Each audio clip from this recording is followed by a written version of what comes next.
Hello, hello. Welcome to the Chad Benson Show. Obviously, I am not Chad Benson. I am Erin Haust coming to you live from the studios here in Nashville at Super Talk 99.7 WTN. Excited to be here, everybody. Filling in for Chad today with a much-needed day off, I am sure. But we are going to hit some massively fun topics today. So I've got a unique perspective on things. We're going to talk shadow government and Ken Martin, the head of the DNC. We're also going to talk a little bit about Democrats in decline and losing members. Latest guy to leave the Democrat Party. I've got some info on that for you. My name, EJ, under the radar on X. I really enjoy talking about the things that nobody else is talking about, finding those headlines that are flying under the radar. By now, you've talked a lot about tariffs. If you've been listening to Super Talk all day today, there's been a lot of clips, a lot of stuff. We are going to get into that, but hopefully we'll get you a different perspective on that. So stick with us for the next couple of hours here as we dig into the news stories of the day. A little background on me to start. I am actually a political refugee from Minnesota, Stan. So I lived in Minnesota for about 12 years, and pray for me. I mean, I'm telling you, I got out. It was great while I was there, raised my kids there. The weather is terrific some of the time. But then you look at what the politics are in Minnesota, and obviously I couldn't stay. I mean, I don't know how anybody stays up there, honestly. We provided Tim Walz for all of you. That was such a gift. And now we have Ken Martin. Ken Martin, woof. Listen, this guy, he is now the new chair of the Democrat National Committee. Second chair or vice chair is David Hogg. You remember he's that 24, 25-year-old from Florida who is making a career based on the backs of murder victims in his hometown. I think that's horrible what he has done to kind of jump on the backs of those victims and use it for his own political gain. I think that's terrible. I'll never approve of that. But he's made a name for himself now. Ken Martin, though, leading the party. And I'm going to say this. He used to be the head of the Democrat Farm Labor Party in Minnesota. It's basically the Democrats. They like to say farm labor because they think that farmers will then follow them and vote for their candidates. They've never dropped that FL off of their Dem party. But Ken Martin is very savvy, okay? He is a politically marketing genius, like a political marketing genius. He likes to jump onto things that he knows will be like a hot button issue, and then he rallies all of his people. He has a really great sense of what's going to make headlines, what will move people, what will move voters, things like that. And so I think at our own peril, we ignore this guy. So that's why I bring him up. In Minnesota, we used to fight Democrats pretty hard as Republicans, as conservatives. And you learn a lot when you have to do that. In a state like Tennessee, we're pretty red, right? I mean, almost everybody wants to put an R next to their name, or they're probably not going to get elected unless you're in like Memphis or something, or maybe downtown Nashville. But the truth is, Ken Martin went from turning Minnesota kind of purplish to solid blue, and then now is the head of the party nationally. And so I think we got to pay attention to this guy. He came to his first viral video since becoming DNC chair just this week, and he shared this. We're going to play clip 21. Dangerous, savvy player in the political space, but he's talking about shadow governments. Want to know what your opinion is on this? Let's play it. Clip 21. Oh, do we have that? Sorry, I might have missed something. I'm not hearing it. Hey, Belle, can you hear me in there? Hey, it's Ken Martin. I want to tell you about the People's Cabinet that the DNC is launching today. I have been traveling across the country nonstop since I started this job, and what I hear over and over is this. Americans want us to fight back against Trump's lies and offer a better alternative. Trump has stacked his cabinet with out-of-touch billionaires who are causing chaos and hurting working people. That's why we are launching the People's Cabinet. It will be made up of experts, leaders, and everyday Americans who will share reliable and accurate information that you can use to fight back. Stay tuned for more. Yeah, so basically what he's saying is they're going to have this little shadow group of people, and they are going to use that to, quote unquote, counter the Trump narrative or the Trump agenda. They're a little behind on this. Obviously, Trump's cabinet, very savvy. They're, strong leaders already making waves. A day doesn't go by since Trump was even elected. I mean, even through the transition, that we don't hear from someone on Trump's cabinet. So, I think Ken's a little behind the 8 ball on this one. However, again, I watched what this guy did in Minnesota, and I promise you he's a force to be reckoned with. So if they are able to kind of form this coalition, they will be able to convince people on their side of the aisle about a lot of lies. They will be able to kind of gin up some hatred for Trump that maybe wasn't entirely there with people who were sitting on the fence. Maybe they're kind of blue dog Democrats, things like that. And so, listen, don't ignore this guy and don't ignore this kind of shadow government thing that he's trying to create over there. They're going to call it People's Caucus or whatever it is. But it's not going to be actually about the people. It's going to be the most radical people that they can find that will advance their agenda and advance their narrative. It's not going to be about actually providing good, positive information. And the reason we know that Ken Martin and this kind of thing is needed is because they are losing so many of their people. I mean, we've talked before, they're on the 80-20 issues, they're the 20%, right? The blue hairs and the trans things and all the crazy women and men competing in the same sport leagues and things like that. So we know where they stand nationally. They're losing ground. They have, I think they're in the low 20s now for an approval rating on the Democrat side. But something like this that will garner attention could give them the fire they need to fire up some of these people that are sitting on the fence. Who they lost, however, is Mayor Eric Adams. Mayor Eric Adams, you'll remember, he's officially left the Democrat Party, and I've got a clip for you here for him to say what he's done. But remember, he's a victim of lawfare. So he was targeted, let's just say, by the Democrat Party, by his own party, for his stance on illegal immigrants in the city of New York, and really has been fighting it and battling it for a little while just by being a reasonable voice. Now, that doesn't mean that I'm all in on Mayor Eric Adams coming over to the Republican side and somehow being a voice, but you got to hear this clip and listen to what he says here. Clip 21. Although I am still a Democrat, I am announcing that I will forego the Democratic primary for mayor and appeal directly to all New Yorkers as an independent candidate in the general election. The mayor's announcement comes one day after a federal judge dismissed the corruption charges against him permanently, not allowing the Trump administration to keep them hanging over his head. Yeah, so that's pretty fascinating, right? So a day after he gets his charges dismissed, or his case dismissed, rather, he decides, all right, I'm not a Democrat anymore. And this is kind of happening all over the place. I mean, we all know it anecdotally, our neighbors and things like that are not Democrats anymore because it's an ugly name at this point. Nobody wants a 25% approval rating. But also following that clip, we had Eric Adams promoting Kash Patel's Government Gangsters book. So that's kind of cool. Basically what that book does is describe the deep state.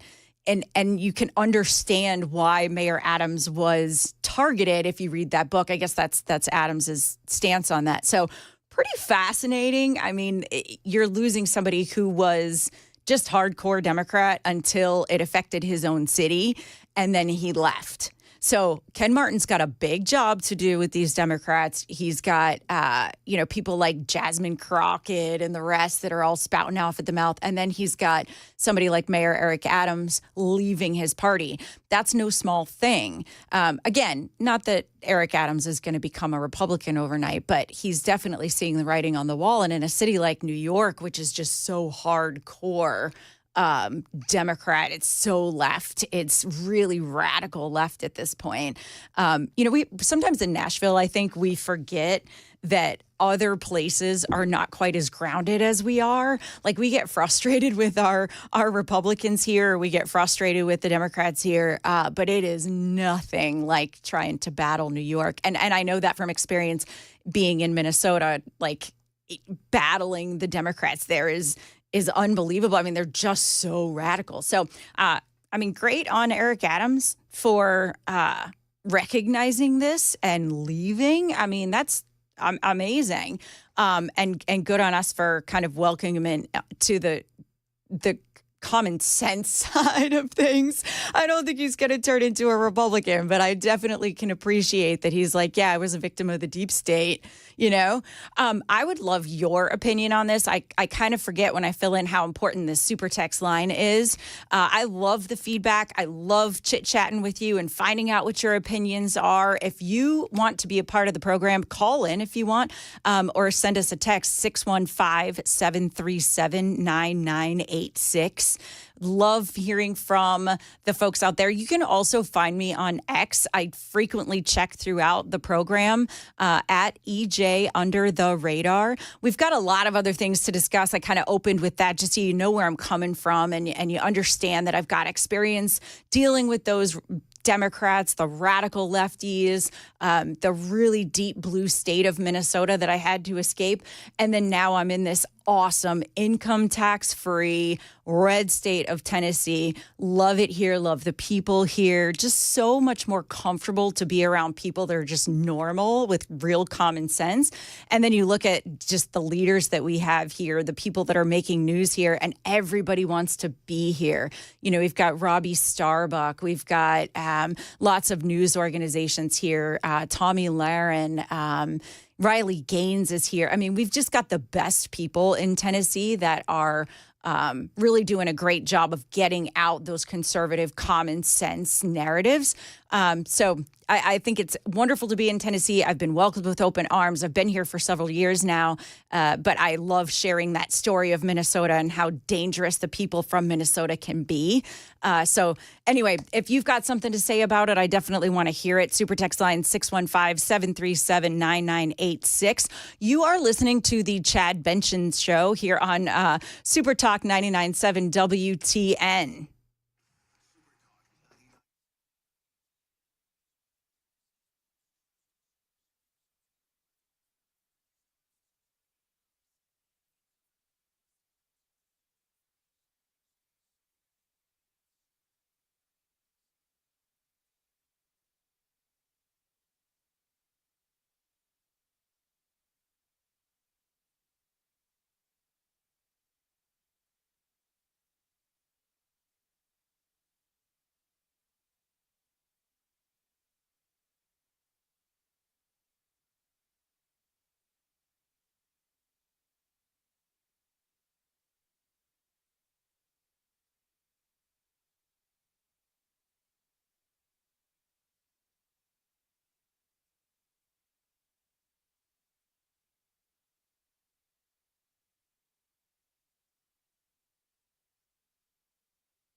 More updates for the weather this weekend. Also, Israel takes down a Hamas commander. Those stories coming up at 12:30 on Super Talk 99.7 WTN. All right, here we go, boys and girls. Welcome back to Super Talk 99.7 WTN. EJ Haust filling in for the great Chad Benson. I promise I won't do as good a job here as Chad will, but I'll do my best. Love hanging out with you in the middle of the day. As I explained in the first segment there, I'm a political refugee from the great state of Minnesota.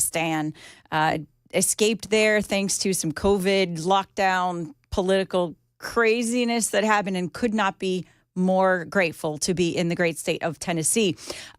Very politically active for a number of years. I actually started paying attention decades ago. I am not going to let you know how old I am, but I will say this. When you live in a blue state, you fight Democrats, you fight radical lefties, and you fight them pretty hard. When you live in a red state, like we are here in Tennessee, unfortunately, sometimes you have to work a little harder to hold the GOP, the Republicans' feet to the fire, make them explain themselves. I think we get real comfortable sometimes with our red legislature. We think that Governor Lee has our back and our great leaders there. Cameron Sexton, Jack Johnson, we've all heard them on this station before. And for the most part, you guys, I'm all in. They're pretty great. And in comparison to where I have lived in the past, they're amazing. So we have to be real careful, when we criticize, because it definitely could be a lot worse. That doesn't mean, however, we give them a pass. And so what I wanted to talk about this segment is a bill that's running through the Tennessee legislature. This is a coordinated effort with multiple states having the same type of bill going through the legislature. This is House Bill 809, an act to amend Tennessee Code annotated blah, blah, blah, blah, blah. Essentially what it is an immunity for pesticide companies so that we, the people, can't sue them. Yes, you just heard me correctly. Republicans are advancing a bill that gives legal immunity to pesticide manufacturers, think Monsanto, Bayer Monsanto, from being sued in Tennessee for label-related injuries. I'll explain that in just a second, as long as their label was approved by the EPA. Now, listen, I am baffled by this bill. We're talking about a private company that makes a product that we all know can be harmful and dangerous. This is not speculation. This has been proven fact over many years.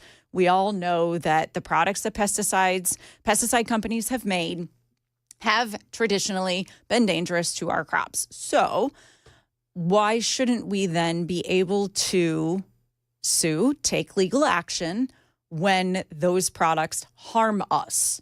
Now, and keep in mind, the products, they harm the farmers more than anybody else. So it's odd to me that they've got any kind of backing by the farming industry. And maybe you have a different take on it. If you are a farmer or if you are in favor of this bill, give me a buzz. Let me know. 615-737-9986. But ultimately, the bottom line here, it's not really, this bill isn't about protecting farmers. It's about protecting these multinational corporations that want to be able to put cheap pesticides into the marketplace and into our food. I'm very, very concerned with it. It just doesn't add up. It's like a one-page bill that's moving through. Republican Rusty Grills on the House side is sponsoring this. I did try to reach out to his office. We're sorry to say that they have some pretty severe damage out there, so we're going to give him a pass on this one. He didn't want to come on the show today. But I would love to know why this is moving through. His office didn't have a statement. I asked the House GOP if they had a statement. Nothing. I couldn't get anything back from them on what this is all about, which basically tells me that they have the votes and they don't need to tell me anything. That's probably what's going on with that. But that's speculation on my part. But listen, the reason this worries me so much is that a similar effort has been taking place in Idaho. It was shot down 3 times already in Idaho. This year, they came back with a reiteration of the same premise, but it included some new verbiage. So basically, the bill in Idaho now says you can sue us, but only if you meet nearly like 100 stipulations. So I'm afraid that that's what might happen here. I would love to see this bill get shot down so that we can learn more about it. It has to do with labeling and that sort of thing. Our friend and fellow Tennessean Robbie Starbuck had some things to say about this. After the break, after the news, we will talk about that, and I'll get into a little bit more detail, but definitely want to hear from you also. You are listening to the Chad Benson Show here on Super Talk 99.7 WTN.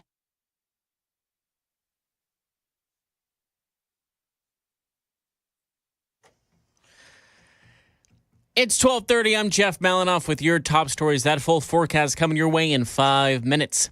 Multiple deaths have been confirmed as Tennessee continues to get hit hard with severe storms, and unfortunately, there are signs that will continue over the weekend. Here's ABC's Morgan Norwood. As we head into the weekend, the severe threat is enhanced with the potential for strong tornadoes from Louisiana to Tennessee.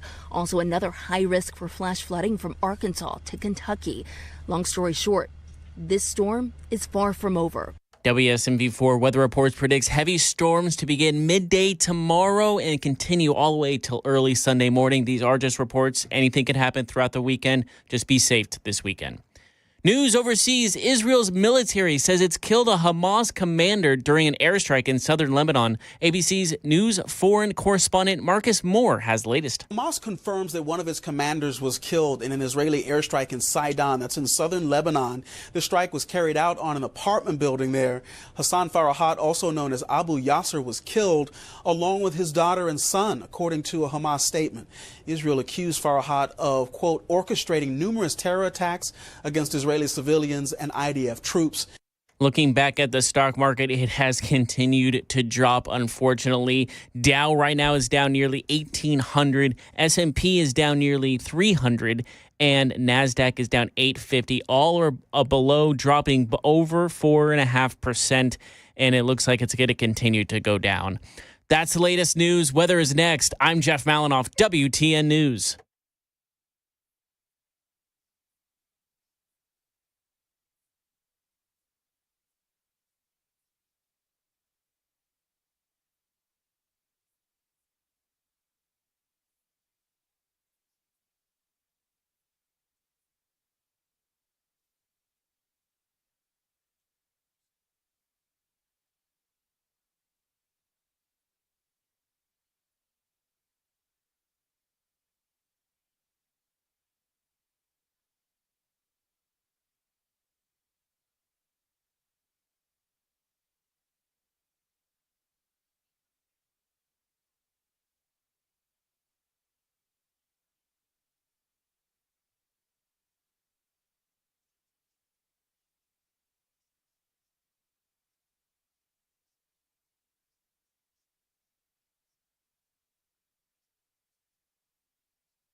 Here we go. Heading into the 12:30 time slot here on WTN. Thank you for joining the show today. I am EJ Haust, filling in for the great Chad Benson.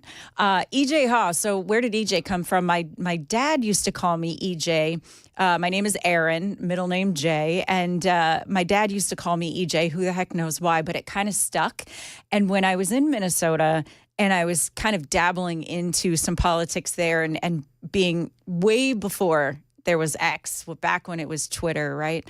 And trying to be a little bit anonymous. And so that was how I knew if you knew me in real life or if you knew me online. I was EJ online and I was Erin in real life. I answer to both, but these days on the radio, it's EJ. And on X, I'm at EJ under the radar. Was it EJ when he was mad, or is it just EJ in general? Yeah, he was never mad. Okay. My dad was pretty terrific. He liked calling me EJ. And, I had Jonesy because my maiden name is Jones. So I was Jonesy for a while. A teacher pulled that. So I answer to a lot of names, I guess, is what I'm saying here, Belle. I should take a second to thank you for keeping me in line and keeping the timing right and everything else. As a fill-in host, a lot of folks don't know, it's every station is different. Everybody's got different timelines and things like that. So I am trying my best to stay on the show clock here. You're doing fine. I'm counting on you, Belle, to give me the, wave your arms through the glass there and tell me when I'm screwing it up somehow. What we've been talking about, though, is this bill, this HB 809, and there is a sister bill in the Senate. So it looks like it's probably going to go through pretty easily here in Tennessee. But it seems just odd that it's coming up at all.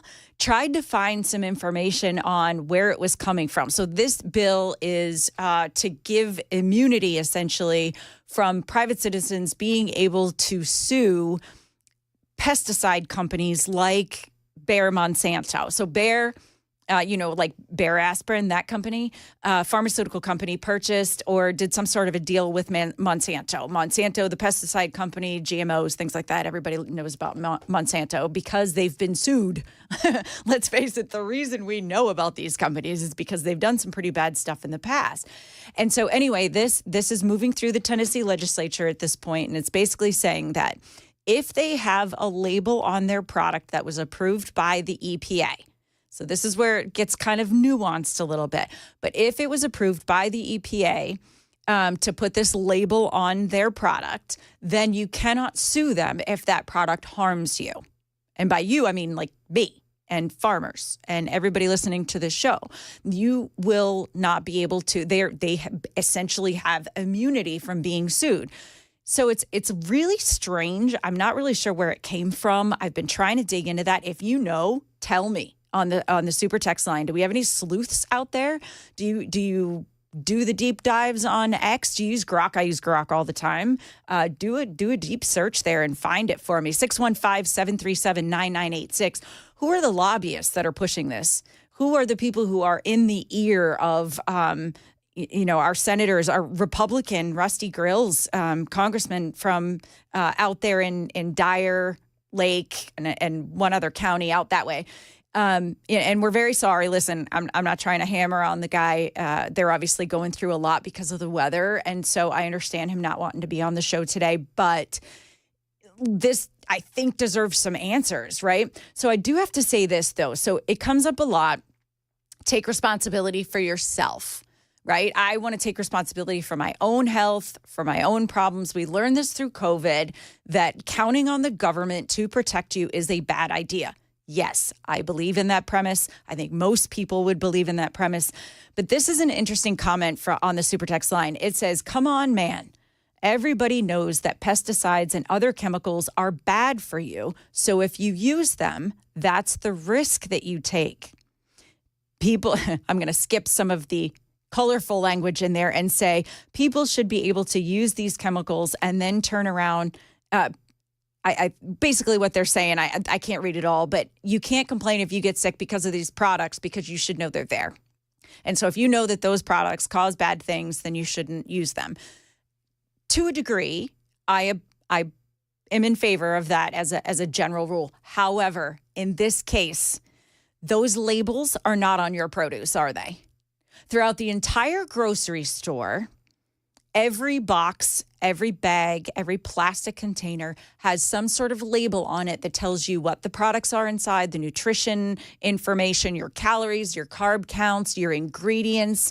There's even like little non-GMO signs and things like that on them. When you bought your apples at the grocery store the other day, did you know what pesticides were on them?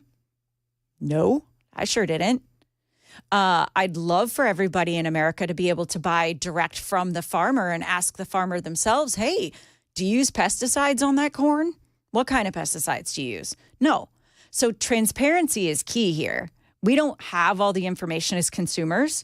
So we're counting on the EPA. We're counting on the companies themselves to do the right thing.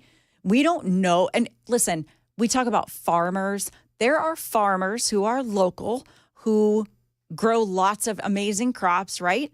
But there are also farm conglomerates. There are giant food manufacturing companies that grow a lot of other things that we eat, namely the corn, the soy, a lot of our grains, things like that. And so transparency isn't always there. Listen, I'm not the only one who's got a problem with this bill. Our friend and fellow Tennessean really love Robbie Starbuck. He's done amazing things, and we're so grateful he's here. But he said on X yesterday, I'm just utterly confused by it. They're a private company, meaning Monsanto and these other pesticide companies, and if they get sued, it's kind of their problem. If they get sued over labeling, it's likely because they didn't warn about a potential harm. Isn't that their responsibility? If their product is unsafe, let the courts decide this. And that's kind of the bottom line, right? I mean, if they don't release what chemicals are in it, EPA doesn't know necessarily. Like, who cares what the label says? If you harm me, I want to be able to sue you. If you knew that your product was dangerous, and let's face it, we all know they're dangerous, I should be able to sue you. I don't think that's an outrageous claim. I think what's outrageous is kind of skipping this bill through the legislature without telling the people what it's all about. I mean, I have a problem with that. None of our local news stations are covering anything like this. And now we've got, advertising on streaming services and everything else talking about how this will, and they've got this guy who, sounds really farmer-ish, who's narrating these commercials saying how important it is and prices on food is going to go up if they can't use these things. Okay. Relax, everybody. If a private company does something that harms you, you should be able to sue them. End of story. It's not that difficult. When was the last time government stepped in and gave a carve out for a giant company and it worked out great for the American people? Ever? I'll wait. Like never, right?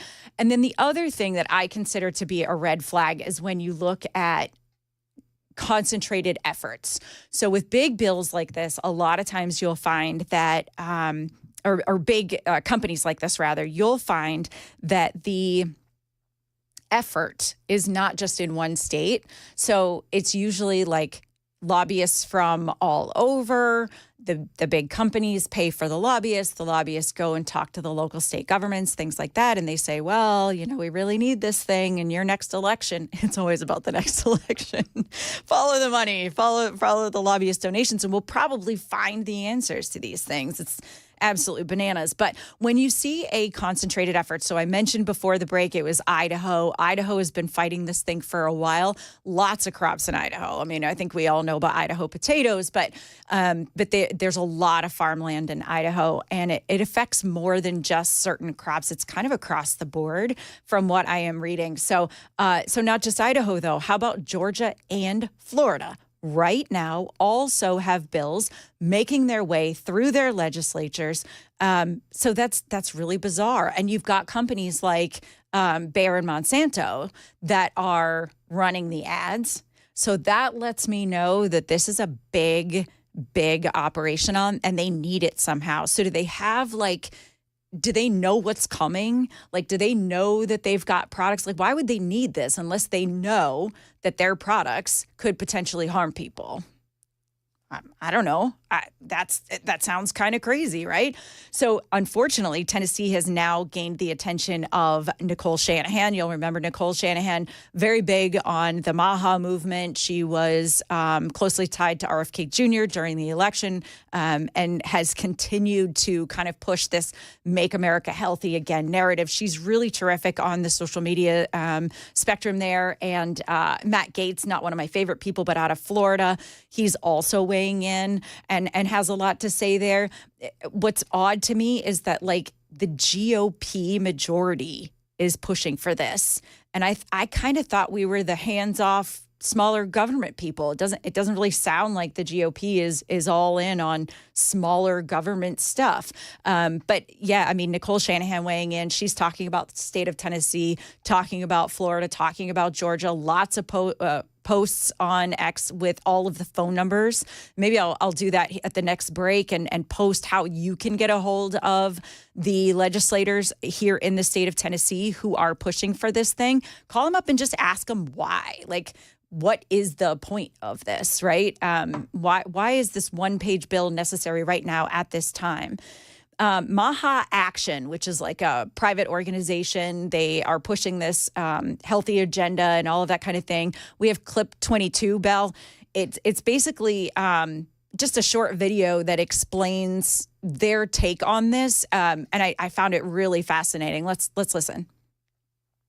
Bayer Monsanto wants to have liability protection for glyphosate, which is in their product Roundup. We will be doing everything we can to expose this outrageous endeavor by Monsanto, by Bayer. If we have to bring lawsuits, we will bring lawsuits. We will be working on legislation to fight back against this. And what we do best at MAHA is obviously media, and we will be producing media to warn the world that they're attempting to poison you with indemnification. MAHA is dedicated to stopping Monsanto on this initiative. Yeah, I mean, I think that says it. It is kind of a big deal, man. Like, I guess I'm baffled as to why this is moving forward at all. It's disappointing, to say the least, that we've got Republicans on board with this. Apparently, it's got a little bit of farm support. But again, is it the small local farmer that supports this? Or is it, the farming or agriculture conglomerates? I mean, big ag is a real thing. And so I think it's interesting that it's getting plenty of attention. Leave it to Tennessee to have the Republicans that are kind of flying under the radar, maybe not getting attention. This time they are, thank goodness. Appreciate that very much. But Florida's weighing in now, and Georgia, obviously I mentioned Idaho. I appreciate all of our voices here who are trying really, really hard to get the word out. So somebody on the super text line is talking about, you think something's coming down the road that's going to cost them a lot of money. I kind of do. I mean, I guess I feel as though there has to be an impetus for this and for this big push. So I don't know if it's, the companies battling with the EPA or if it's the farm and ag community battling with those companies or battling with the EPA themselves. Whatever it is, I think transparency is the key. And we'd love to see what this is all about. So, keep weighing in, keep calling on your legislators and things like that. I've obviously got a lot of opinions on this. And we're going to stick with the MAHA movement here a little bit. We're going to talk a little bit about HHS creating a new food pyramid. That's kind of exciting. And then they're going to give some resources to school districts desperately needed. School districts really get beholden. I'm going to explain to you how that school lunch thing works and then why it's so important that HHS is providing a new way forward. Really, it's so necessary and so needed. So join us after the break here. You are listening to The Chad Benson Show. I am EJ Haust filling in and very happy to be here. Hope you'll stick around for the next hour as well. But in the meantime, take a listen to what we got going on Super Talk 99.7 WTN.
Upcoming Senate vote that can have an impact on your taxes. Also, President Trump tries to calm down the stock market hysteria. That all coming up at 1 p.m. on Super Talk 99.7 WTN. Back again, EJ Haust filling in for Chad Benson. Thanks for joining me today. We've been talking about big chemical. That's on the super text line here. We've got somebody saying big chemical fears 4 years of Bobby Kennedy uncovering dirty little secrets. Hey, you might be onto something there, 9037. Thank you for sharing on the super text line. I tend to think maybe you're right? Big changes coming from HHS. We're talking about National Institute of Health is going to be making some changes. I mean, that's kind of a big deal, you know. It's not just about the chemicals themselves. To me, it's more about the procedural process like this. Why are we giving immunity to a company for anything?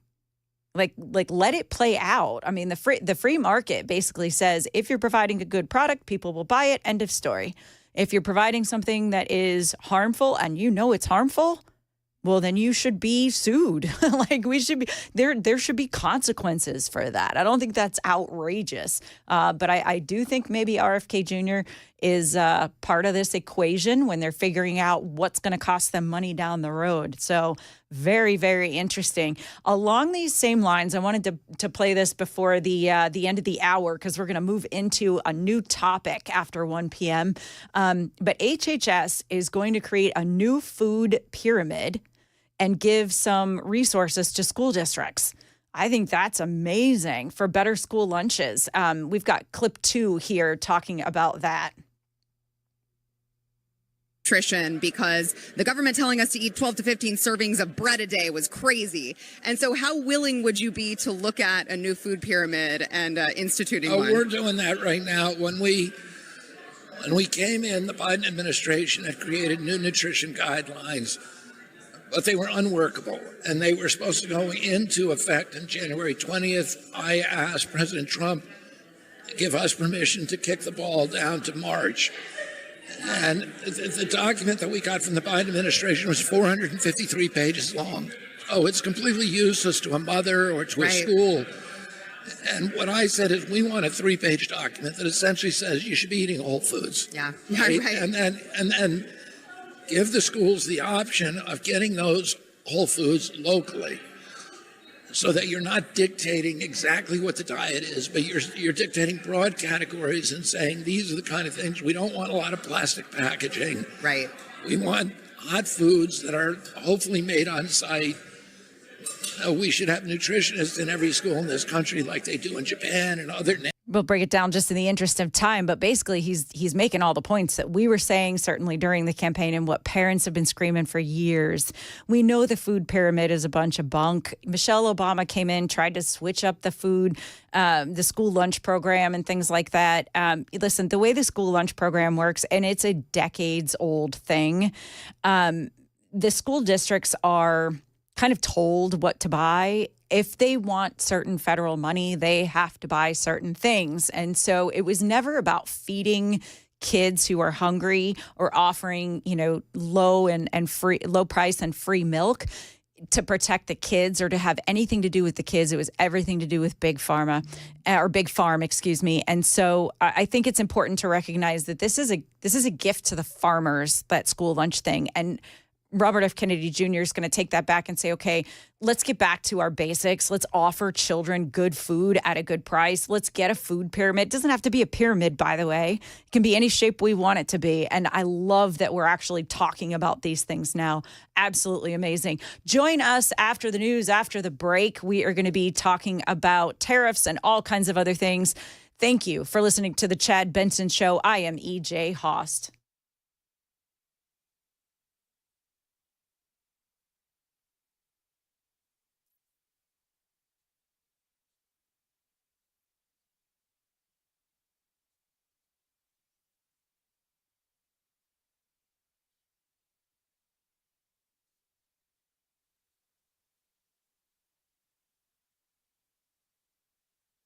It's 1 o'clock. I'm Jeff Malinoff with your top stories. That full forecast coming your way in 5 minutes.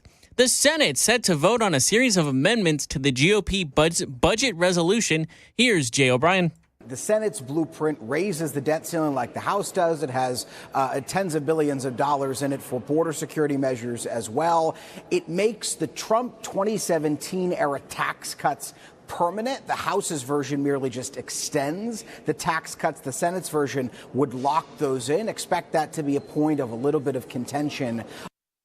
Staying in the D.C. area, President Trump is reacting to the fallout from his new tariffs and the emerging trade war. The president insisting everything is going, quote, very well despite the market meltdown. Wall Street firmly condemning Trump's efforts to reshape the global economy. We saw markets tumbling on Thursday. President Trump is defending his tariffs, arguing this is all going according to plan. He's equating the economy to a sick patient that's now healing and arguing his tariffs are the cure. Now, the president previously admitted tariffs could cause some short-term economic pain, but now he's painting only a rosy picture, saying the markets are going to boom, the country is going to boom. Mary Bruce, ABC News, the White House.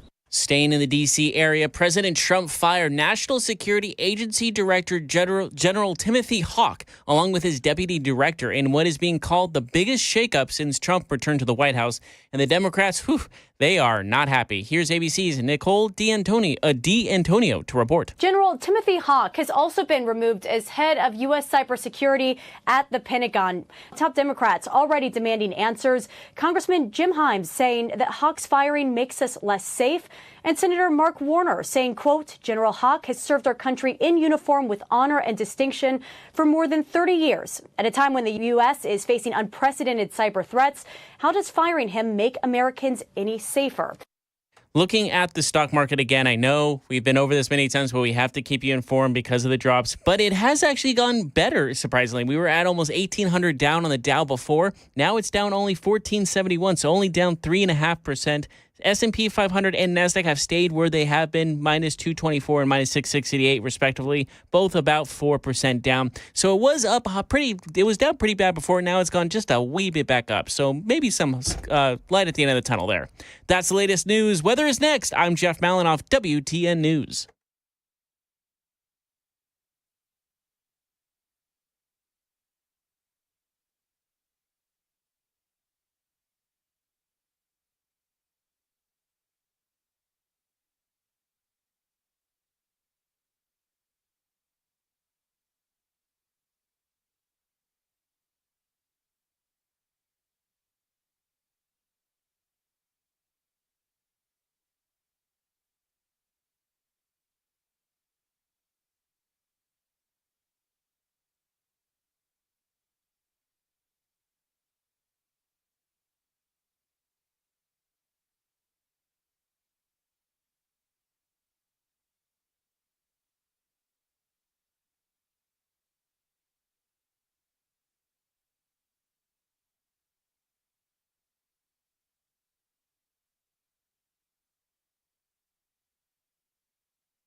Hello, hello. Welcome to the Chad Benson Show. I am not Chad Benson, in case you didn't notice. My name is EJ Haust, filling in today, and very grateful to be with you on a Friday afternoon. A little lull in these storms here in Middle Tennessee. Thank goodness for that. Seems like everything we're hearing and every news break is about more storms coming tomorrow and what has happened over the last several days. This is some epic level stuff, man. This is really bad damage. I don't know if anybody saw the stuff up in Kentucky was really terrible, Western Tennessee. So our hearts go out to all of those that are dealing with that. The flooding is just insane. I know I don't have to tell this audience of very intelligent people not to drive in a flooded road, but there are rescues happening all over the place because people don't realize how deep the water is. So I would definitely suggest if it looks like you can't see the bottom, don't even try it. Just go around, turn your car around, go the opposite direction, and just stay safe out there, you know? EJ Haust filling in for Chad Benson, obviously paying attention to that super text line. I hope you will chime in on the program. I am getting, really, you guys are too kind. I'm getting a lot of positive thank yous and thumbs up, so I appreciate that. Always good as the guest host of the day to get some positive feedback. Keeps us going, keeps me going. Also keeping me going is Belle behind the glass over there. Thank you, sir, for keeping me on the time and getting the killer music in between. I'll keep you honest. Doing my best here. Will you participate in the Super Text line? All those listeners out there, 615-737-9986. So, you know, we are also on YouTube. You can find Super Talk 99.7 WTN on all kinds of platforms. Certainly go to the X machine. I just reposted. Do we say retweeted anymore? I don't think we say retweeted anymore. I think we say reposted. An X post, right? Re-X'd? Re-X'd? I don't know. Whatever I did. Trademark that. I went ahead and did that thing on X and reposted it at EJ Under the Radar so that you can find out how to listen to us. Appreciate you being here with us this afternoon. I got through quite a lot in the first hour. I feel like the show would not be complete unless we talked about tariffs, because that seems to be what everybody's talking about. Obviously the stock market kind of giving us a run for our money here, really a kind of a roller coaster ride. My best advice is to not listen to anybody giving you advice right now. I want to level set before we even get into all this, before we dive into this chatter about tariffs. I will hopefully have something different to tell you than what you've been hearing all day today, all night last night. After the announcement from President Trump on Wednesday about the tariffs that will be levied on other countries, everybody seems to be an expert all of a sudden. I am here to tell you I'm not an expert on international tariff policy. I do, however, have opinions, and I'm listening to as many smart people as I can because I feel like that's the best we can do at this point. And I have lots of information here for you. We're going to hit that Wayback Machine and learn what people were saying before the anti-Trump movement. So that I find to be kind of interesting. But all the same people who were experts on COVID, everybody was an immunologist and told you how you had to live your life and that kids had to be locked out of schools and all of that. And then they turned around and they were experts on transgenderism and mental health and all of those things. And then they transitioned into Ukraine experts. They know everything there is to know about Russia and Ukraine and the history of that country and where all of our money is going. Those same people are now saying that they are the experts on tariffs and very complex international economic policy. I am here to tell you they're not.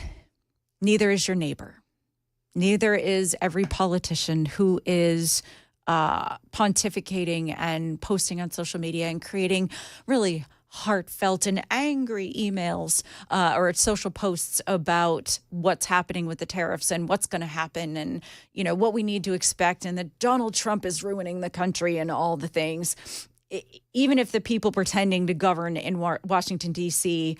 Are experts on some things, they are about as likely to be an international tariff policy expert as they are to be that immunologist that I was talking about before. They're just not.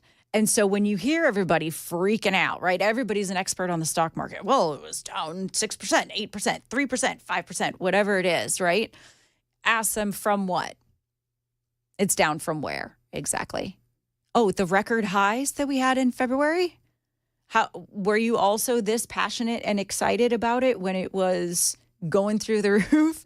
Were you an expert then? Probably not. So let's all take a breath. Let's take a quick minute to just reset and understand that we probably don't know everything there is to know about all of the things, right? Associated with the stock market and the tariffs and everything else. And then, you know how I know that the Wahoos making the biggest stink about this stuff are not experts? How I know they're full of it? I really do feel as though there are people out there who just hate Trump so very much that they're against him no matter what right now. But those same people were not against the policies way back in the day. I've got a couple of clips for you.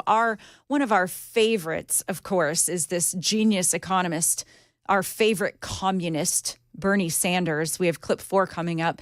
He had this to say about tariffs back in 2008. Further, what they have said is that we need to not worry about manufacturing in America, because what we should establish is a policy of unfettered free trade. We don't need tariffs.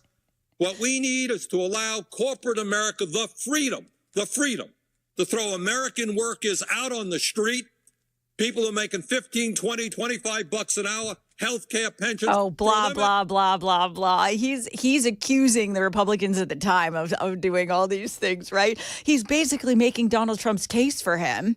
Ironically enough, this is what happened down the road post-2008. Just in case you thought old Bernie, however, is the only one who has flip-flopped on this issue, here's Nancy Pelosi. I think this is before her 4th, maybe her 5th facelift. I'm not really sure, but needless to say, it's been... You were going to say cocktail. No, I mean, her face has changed a lot over the years. So anyway, she had this to say about tariffs back in the day. Here's clip 5. How far does China have to go? How much more repression?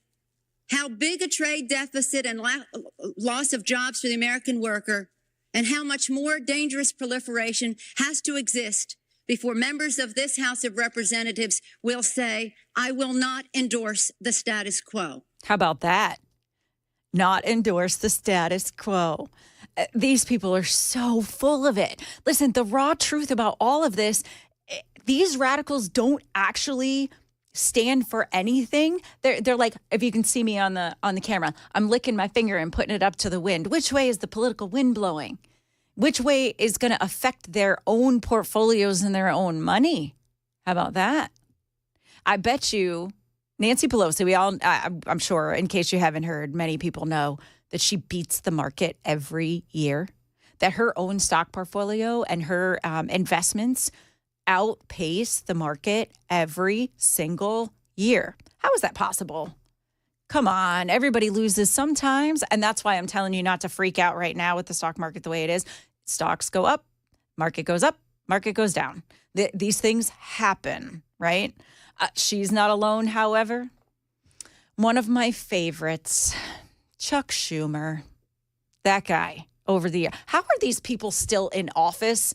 They have to be like 147 years old or something. Like, unbelievable how long they have held office. But here's Chuck Schumer also talking a little bit about tariffs.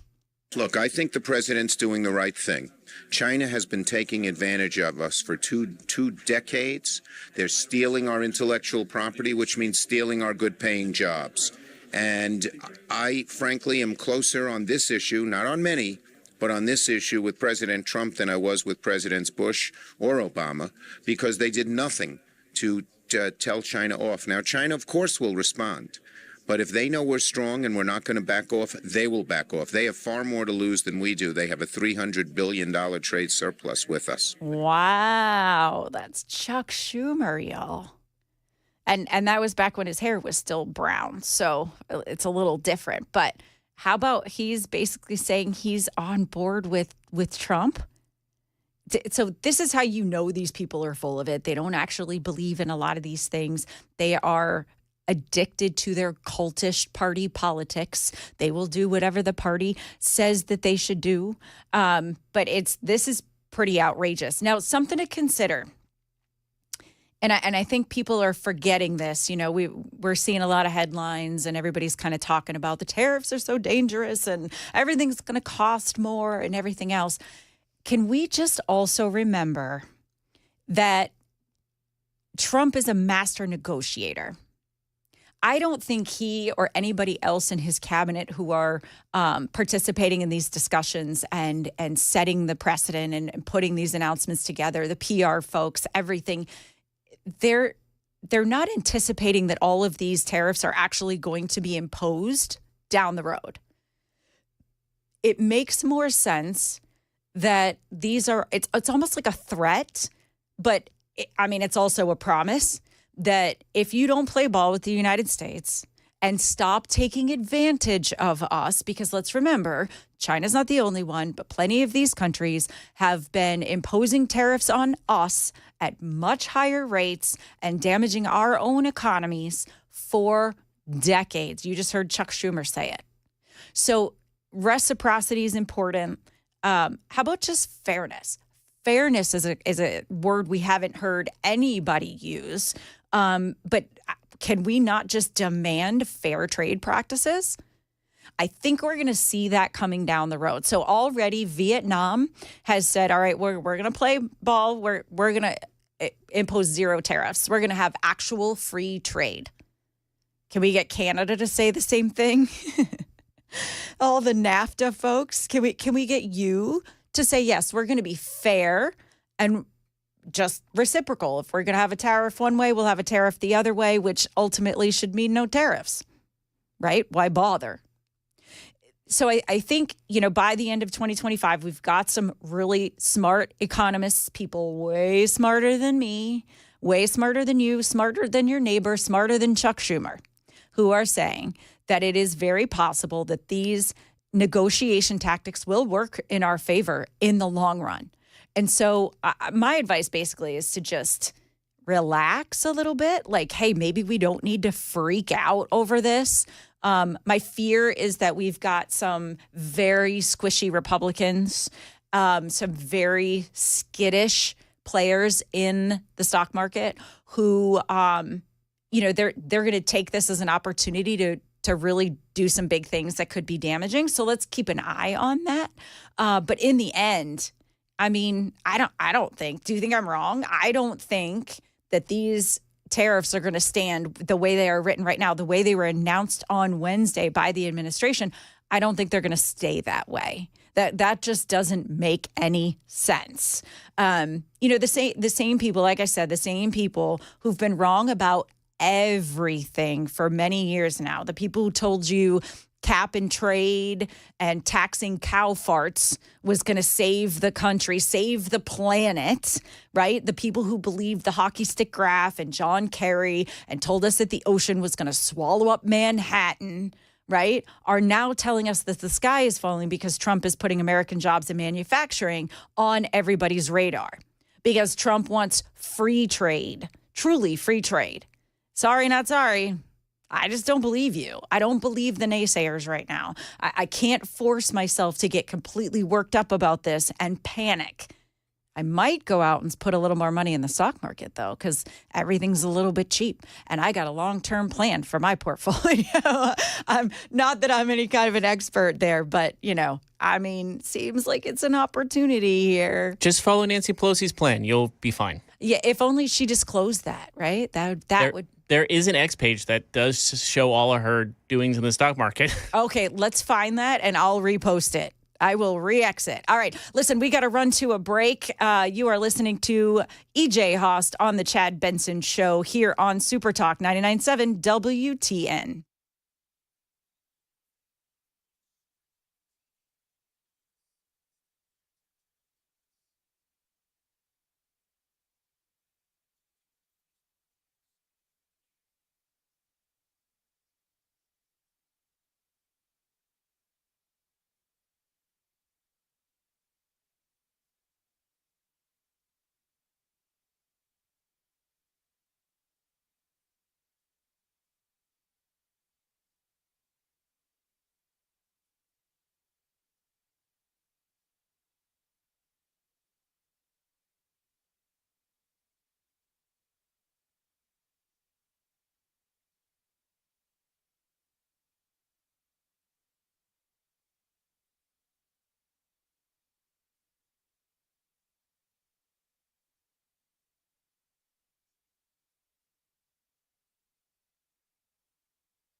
Good news and possible bad news as we're seeing the immediate effects of President Trump's tariffs. Also, President Trump urging Ivy League school to end DEI or face some severe consequences. Those stories coming up at 1:30 on Super Talk 99.7 WTN. Here we go.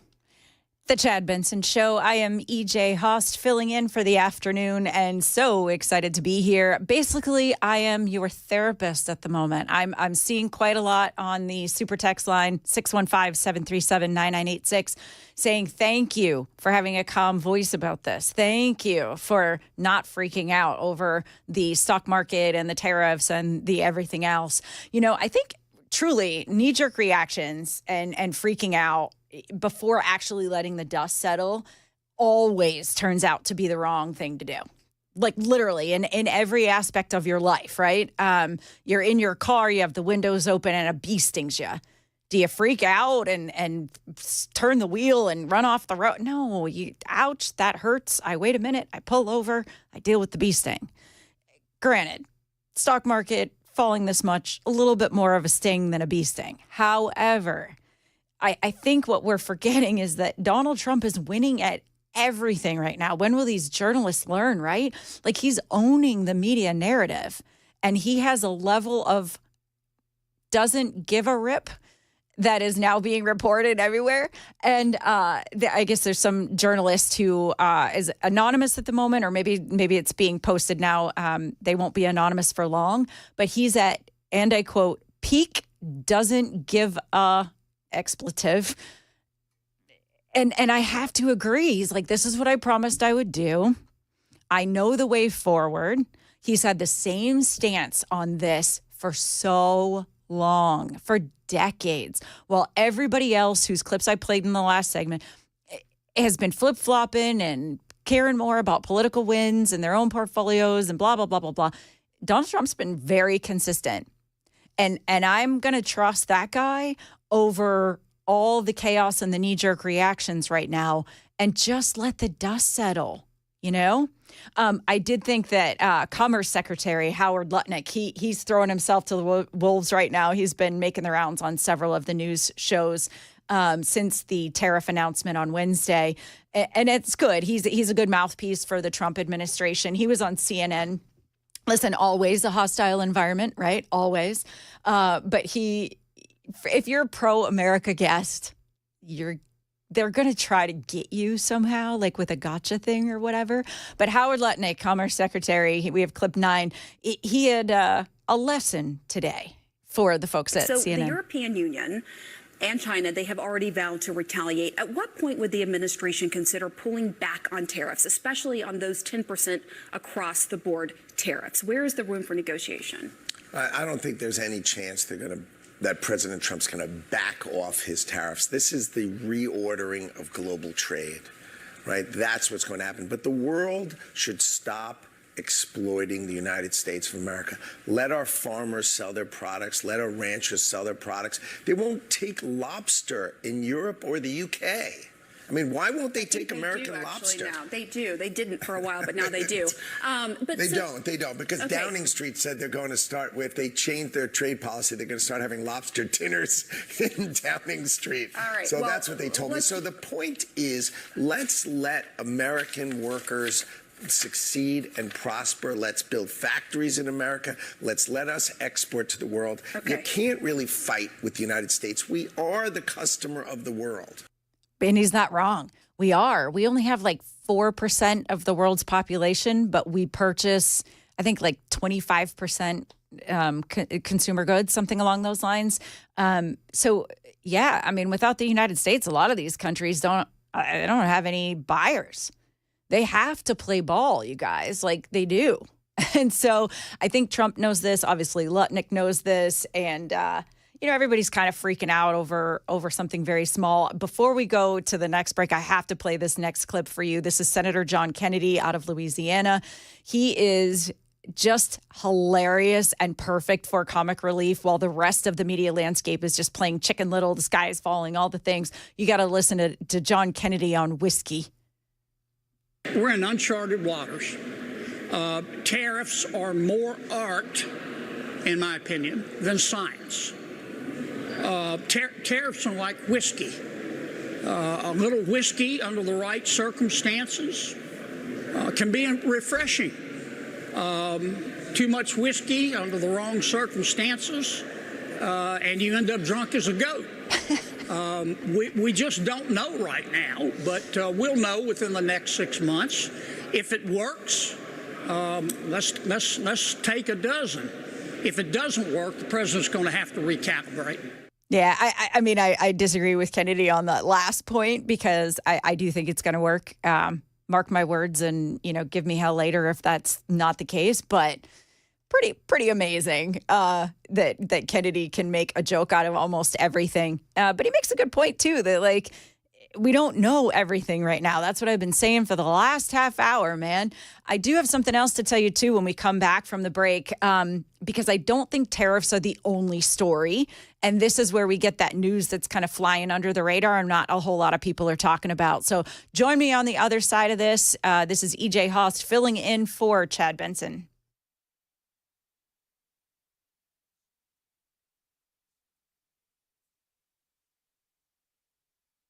It's 1:30. I'm Jeff Malinoff with your top stories. That full forecast coming your way in about 5 minutes. Good news on gas prices as oil prices have dropped. However, there is still talks of possible recession. Oil prices now down to their lowest level since 2021. I guess you can say that's going to cause gas prices to come down. So maybe a little bit of a silver lining there. But again, when oil comes down, it's a signal that people are afraid of a global economic downturn. And by the way, recession talk ratcheted up. Now, J.P. Morgan says that the chance of a recession sits at 60% this year. That's ABC's Alexis Christoforous. Hope I'm saying that right. President Donald Trump is demanding Harvard to end its DEI programs and cooperate with immigration police or else lose some serious federal funding. Here's ABC's Chuck Siverton. The list of administration demands follows Monday's announcement of a review of billions in federal aid, which account for about 10% of Harvard's revenue. Some of the money goes to contracts with preeminent research hospitals like Mass General Brigham and Boston's Children's Hospital. Harvard's president is pledging to work with federal officials. Trump officials announced civil rights investigations at dozens of colleges and universities, cutting research grants this week at Princeton and Columbia. Governor Bill Lee thanking President Trump for his quick approval of an emergency declaration for Tennessee after yesterday's tornado tore through the state. He also spoke of how neighbors cared for other neighbors after a visit to McNairy County. Many families displaced, loss of life, and just true devastation across that part of the state. But we also saw heroic efforts from Tennesseans. First of all, from volunteers, from neighbors, Tennesseans doing the thing that Tennesseans do in times of real crisis. 5 people were killed, all in the western portion of the state. The weather update, thanks to WSMV4. We should not expect heavy storms until midday tomorrow, but when we do, expect it to continue till Sunday morning. But this can change at any time, so please be prepared out there for this weekend's heavy storms. That's the latest news. Weather is next. I'm Jeff Malinoff, WTN News.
Okay, can we all agree that there's some pretty great music? I almost used an expletive right there. I got to remind myself that this is not just streaming. This is actual radio. And I got to watch my cussing a little bit. Sorry, y'all, but I am originally from the Northeast. You are listening to EJ Haust on the Chad Benson Show. Are you a potty mouth? Listen, I didn't know it was a potty mouth when I was growing up. I mean, the F word was like, it was just an exaggeration word, right? Like it was just an adjective for us. It was like saying the.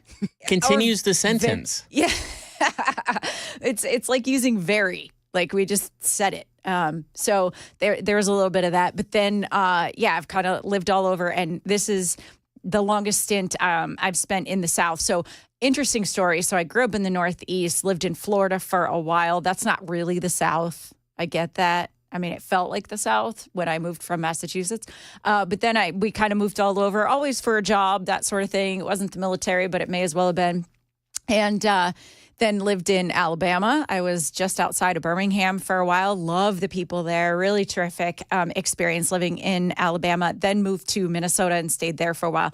I will tell you, nice as they are, the people of Minnesota are the weirdest in the country that I have ever experienced. I mean, I haven't lived in Seattle, Washington, or like LA area, so maybe somebody else has a different opinion on that. But Minnesota's a little, let's just say they're a little odd. They're a little different. But anyway, I appreciate everybody sticking around and hanging out on the Chad Benson Show. Obviously, I am not Chad Benson, but I really appreciate you being here. The super text line, 615-737-9986, if you'd like to be a part of the program. Love getting the feedback there. And because we're talking tariffs and we made a little... just a little hay about whether or not we should be freaking out and all of those kind of things. There is somebody who chimed in on the super text line I think is worth listening to. So 0785 says, I have a twist on the tariffs. I work in the body shop business, and almost every aftermarket part we have to put on a customer's car comes from overseas, and almost all original equipment, factory parts, are made in North America. I see people getting better repairs done because they're going to get factory parts cheaper than made in China and Taiwan junk parts that don't fit their cars properly. So, we talk a lot about like buying the vehicle itself. And I think that's, certainly valid. We have to talk about that. But let's go ahead and talk about all of the other things. So when you're manufacturing a vehicle, it's not just it's from one plant and everything is created in that manufacturing plant, and from beginning to end, and then there's your car. A lot of times there's parts from all over the world that are sent to a manufacturing plant, and then that plant creates the vehicle. And so calling something American made isn't quite the same anymore. Like it used to be, Detroit was making all the cars, and they were making them from, end to end, bumper to bumper. They were making everything. And that just isn't the case anymore. So good take on that, 0785. I mean, there's definitely some nuance to this, and it'll be interesting to see kind of how it all plays out. There was one other thing I wanted to mention too. So we get this like live news, the era of Trump, this media circus that happens because Trump got elected, and everything moves so fast now. He's playing this media narrative game really, really well. But so is everybody else now. Like, we've had to keep up. And X is the best place, in my opinion, to get breaking news. It's the best place to get various opinions, expert opinions. You can follow people who know a whole lot more than you do about all kinds of topics. I mean, I use X for everything. I'm on that sourdough train. I am, y'all. Listen, I can't help it.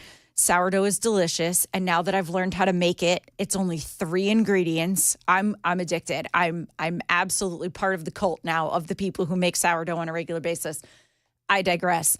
Anyway, my point is X is a great place to get information, everything from recipes to politics and news to, marketplace, like buying things, selling things.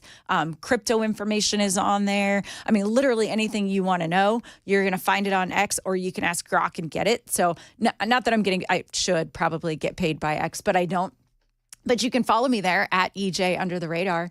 One of the things I just saw kind of come across this X Machine, Treasury Secretary Scott Benson, he's kind of explaining these tariffs and has been doing a pretty good job. He's very calm and measured and really, really smart. Like he's somebody where I was saying earlier, don't listen to your neighbor and all of those crazy politicians that just lick their finger and stick it in the air and see which way the political winds blow, and before they start spouting off, on social media.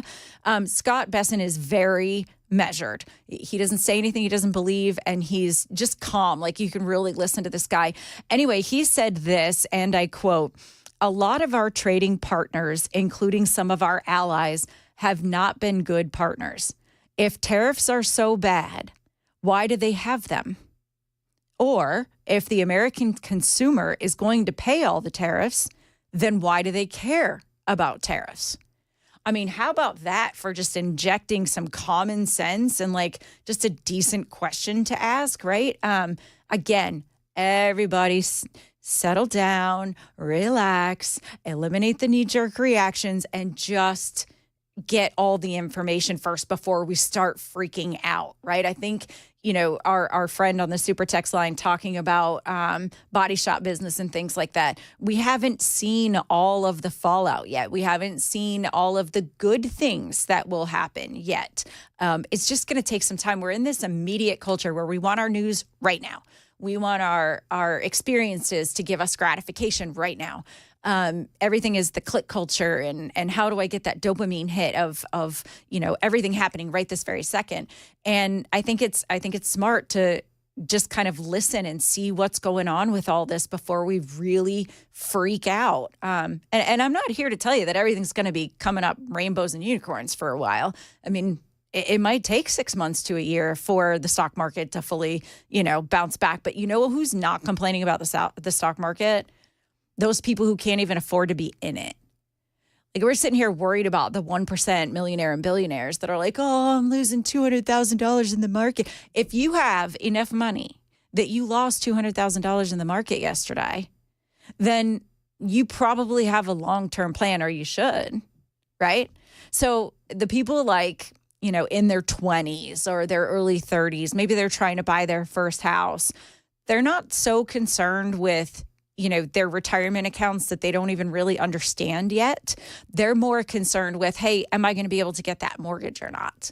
So everybody's going to have a different perspective on it. The dust is going to settle and we're going to get a lot more information. But I also think it's important to look at what's kind of flying under the radar. What is that story? What is that headline that we're not getting from the mainstream media that's addicted to the clicks, that's addicted to the engagement, the influencers that just want, a lot of followers, and the politicians who just are worried more about their next election than they are about the last one. Tariffs aren't the only story here.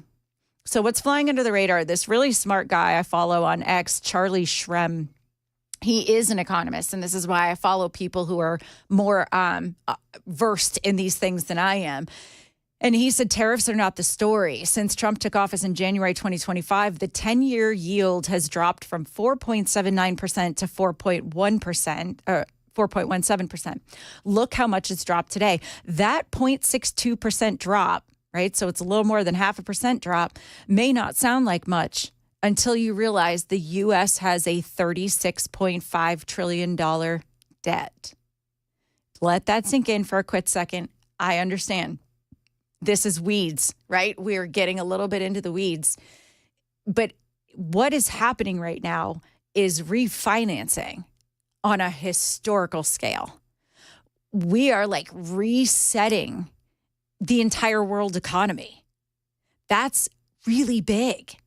If you're watching the tariffs, but you're ignoring all of these other financial things that are happening, you're only getting part of the story. This yield curve shift, he says, is the real game. I don't know if that's true or not, but now it's piqued my interest. Now I want to pay attention. What does that mean exactly? Well, it means that Trump is cutting spending. He's restructuring America's balance sheet. Like he's flattened things out. And again, we're talking about making things fair. I think that's incredible. He goes on to make the point, and I quote, mortgage rates, corporate debt, auto loans, student loans. Yes, tariffs may go up by 10%, but the ability for businesses to refinance debt at a lower rate is much better. So before we start freaking out over 2 days of stock market freakouts, roller coaster ride, whatever, we have to remember that the stock market was up 50% in the last 16 months. This is temporary.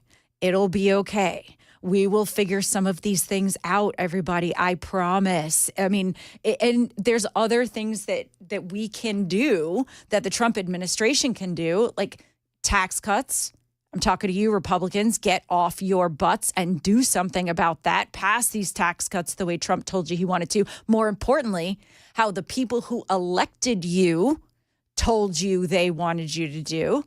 And think of all the other things, the Doge cuts, get those codified. Let's get, jobs numbers. Sidetrack for just a quick second. Jobs numbers came out. 280,000 new jobs, which is way above what they predicted, what the experts on all the business shows predicted was going to happen. So 288,000 new jobs, many of them in the private sector. It's something like 85-90% are in the private sector. This also happened while we were decreasing government jobs by the thousands. So think about that for a second. Like, what did we decreased probably 4,000 government jobs, and yet our overall jobs numbers are still increasing. So all I'm telling you with this line of talk here is pay attention to the headlines, but do a little bit more digging, because beyond that big headline is the story flying under the radar. Will it be easier to get a mortgage? Maybe. Will corporations be able to borrow more so that they can build plants in the United States and manufacture here? Maybe they couldn't before because it was cheaper labor in another country, but now it's coming back to the United States and they can do that math. The tariffs are going to make it so that they better do business here. How is that a bad thing? Let's make things fair, right? I think that's what's important. The really smart companies will pivot and they will have a good strategy. So Ford, for example, they're pivoting their marketing, and now they're saying employee pricing for everybody. They said, and I quote, for 121 years, we've put our money where our mouth is, assembling vehicles that Americans rely on and supporting American jobs. That's amazing. Even the dealerships, typically locally owned. So if you don't know how dealerships work, it's basically like a franchise. You've probably got a local franchise owner, dealership owner who runs your local Ford dealership. And they're going to pivot quickly and try to grab that market share as well. And so you've got Ford dealerships running ads now saying we're going to do this. Also, GM to increase truck production in Indiana. Also huge. Right? Reports are now saying both Volvo and Mercedes are planning to increase production in the United States. Volvo with its focus on electric vehicles, remember? And Mercedes with manufacturing right here in the South, right over in Tuscaloosa, Alabama. So it's really huge. We've got a lot of good things happening if you can just cut through the noise of the stock market stuff and all of that. We're coming up on a break here in just a second. You are listening to The Chad Benson Show here on Super Talk 99.7 WTN.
Diddy is back in the news with a fresh new charge. Also, we look at the stock market, and unfortunately, it has gotten worse than last time. Those stories coming up at 2 o'clock on Super Talk 99.7 WTN.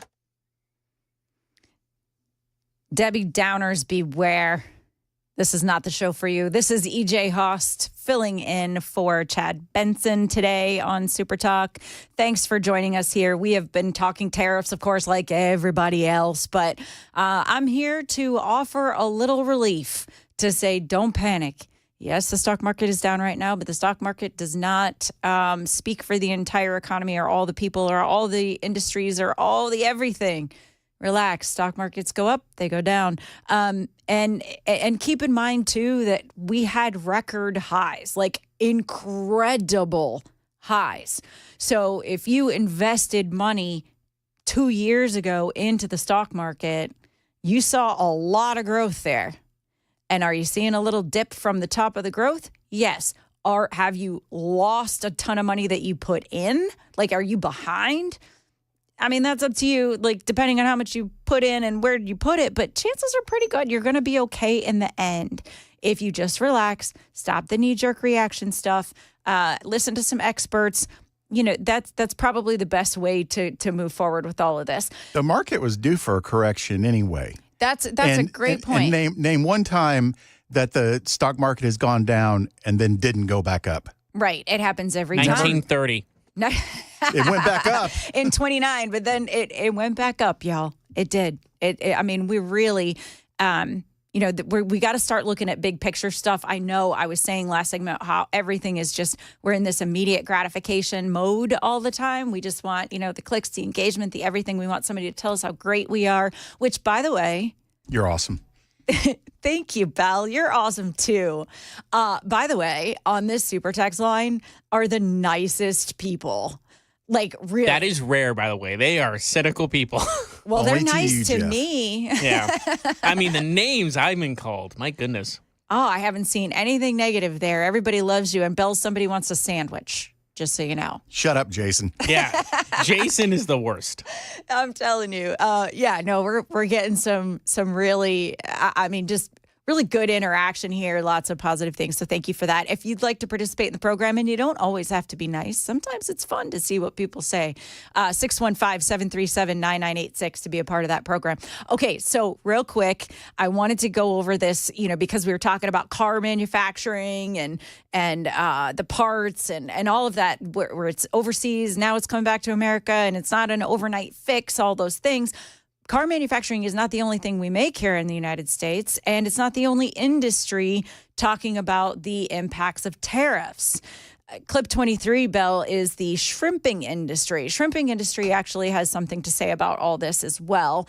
There was a local news report out of, I believe it's Louisiana. Let's hear clip 23. The shrimpers here like tariffs because they say they will save their jobs and save their entire industry. We have to remember that more than 90% of shrimp consumed in the United States is imported from overseas, and the American shrimpers say they just can't compete.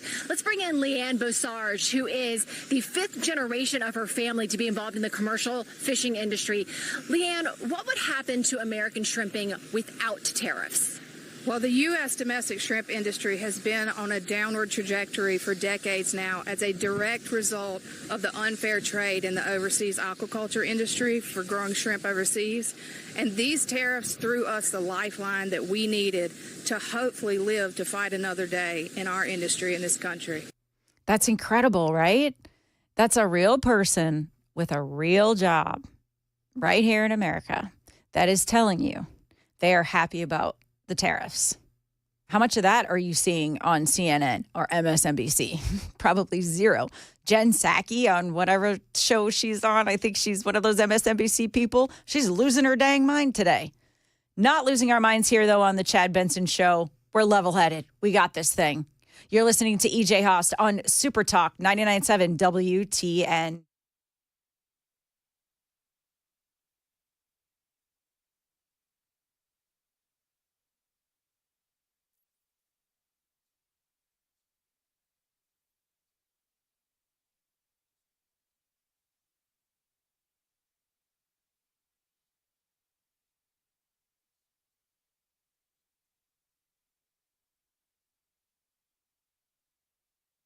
It's 2 o'clock. I'm Jeff Malinoff with your top stories. That full forecast, of course, is coming in 5 minutes.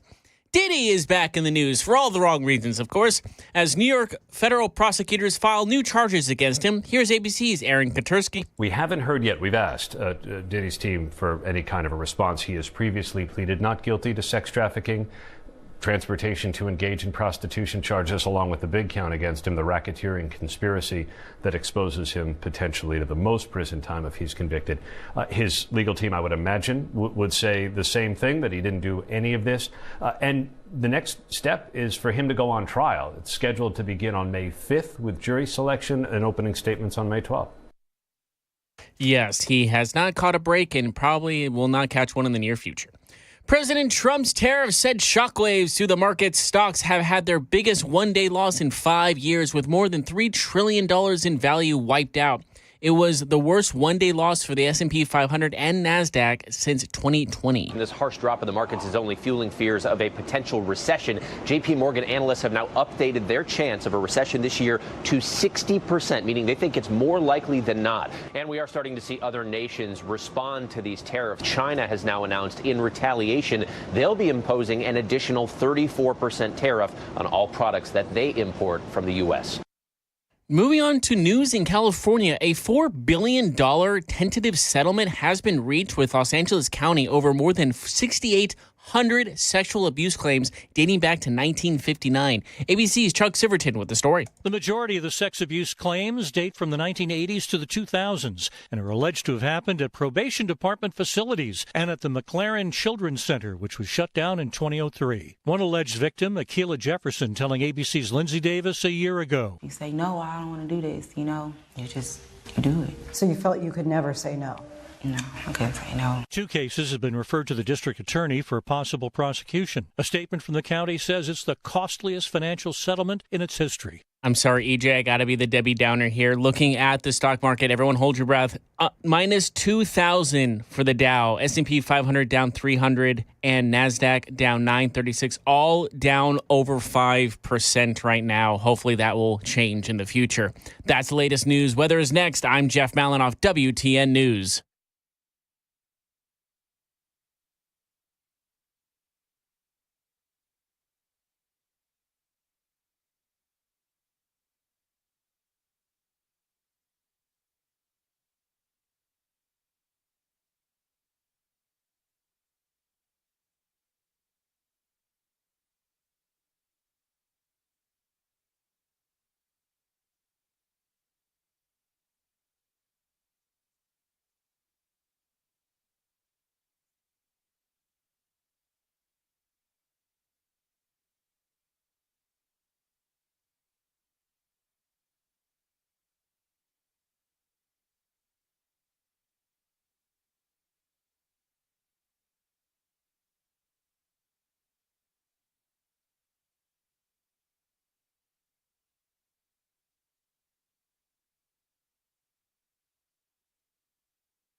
All right, who doesn't love that bumper music?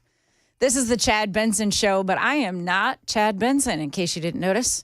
My name is EJ Haust. I'll be filling in for this last hour of the program on this Friday, and I couldn't be happier to be here. Thank you so much to WTN for calling on me to take control of the mic for a few hours while Chad is getting a much-needed day off. Little background here, because when we get into the next segment, it's technology. Last hour, I was telling you how I am not a tariff expert. Very much like your neighbor, your friends, your kid's teacher, your politicians, and every media news talking head practically on television today who acts like they are an expert. They are not. I am, however, an expert in something else, and that is technology. And that is mostly because I am a tech news junkie. Now, that doesn't mean that I am like qualified to be on the Doge team creating algorithms and such. I don't make the technology, but I do know a heck of a lot about it.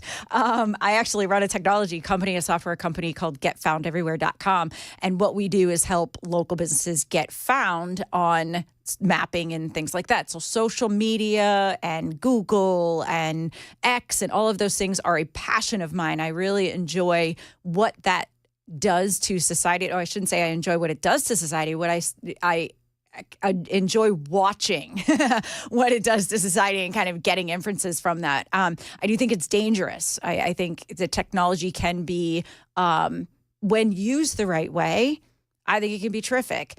I think too many people are on this click culture. We want immediate dopamine hits of somebody saying they liked our post or something like that. And so I do think it can be dangerous. One of the companies that has made a lot of hay has been accused of being very dangerous, has, however, taken over the younger demographics for sure, but it's now expanding into other demographics, is TikTok.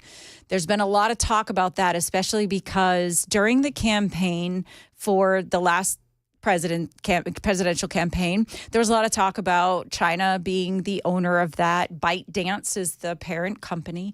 And we all know, just if you pay attention to the news at all, you know that TikTok is on Donald Trump's radar because the deadline to find an American owner is coming up. It's fast approaching.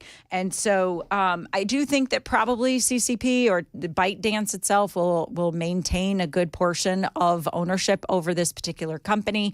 But there's some news on that front.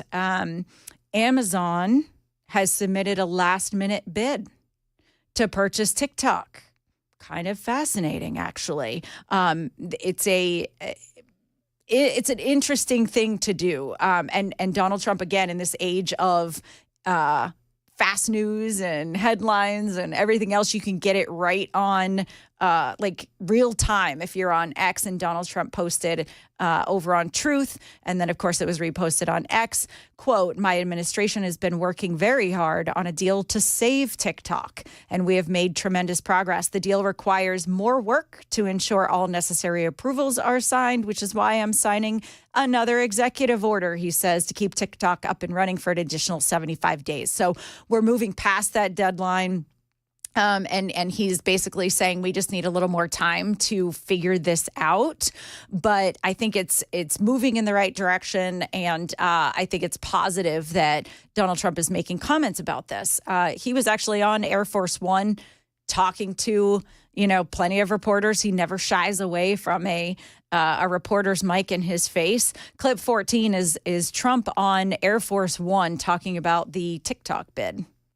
A lot of potential buyers. There's tremendous interest in TikTok. The decision is going to be my decision. TikTok is it's very interesting. A lot of people want to buy it. If no deal, will you extend the deadline? Well, there'll be a deal with TikTok. Yeah, so he's saying, that there will be a deal. I do think, going back to what we said, I think it was like in the first hour, that he is at peak I don't give a rip. He's basically saying, I'm going to do what I'm going to do, and y'all are just going to be along for the ride. I think that's great. He's basically saying we're going to make a good deal, and we're not going to jump to conclusions. Again, no knee-jerk reactions and that sort of thing. I think we're pushing it another 75 days. Okay. He did say on that Truth post, we hope to continue working in good faith with China, who I understand are not very happy about reciprocal tariffs. He says necessary for fair and balanced trade between China and the USA. This proves that tariffs are the most powerful economic tool. So again, going back to what I was saying before, these are all negotiation tactics at this point. Every move that Trump has made has been calculated so far, and I think we should at least give the benefit of the doubt and say, okay, there's a reason behind this madness. It seems crazy, but I think we're doing a pretty good job here of keeping things even keel, despite the stock market. That seems to be the one thing that people are freaking out of course. A couple of other technology fun facts. So I did mention, technology is like a passion of mine. I just really enjoy that kind of stuff. TikTok is dangerous for the young people. Did you know, Belle, I'm not sure if you knew this, people in China they don't get the same TikTok we get. Yeah, it's completely different. Completely different. So they can censor it and control what they see. Yeah. Yep. And so we don't have that kind of censorship here in the United States, which probably has led to the downfall of society in a lot of ways. I mean, there's a lot of things that go viral on TikTok that shouldn't. On the super text line, speaking of TikTok, let's see. Looks like 0615. He says, how about telling everyone what are the 3 ingredients you use in making your sourdough? I'm here to tell you that, yes, I used Grok to find a recipe, but I watched TikTok to find out how to do everything. And so the 3 ingredients, real easy. It's flour, water, salt.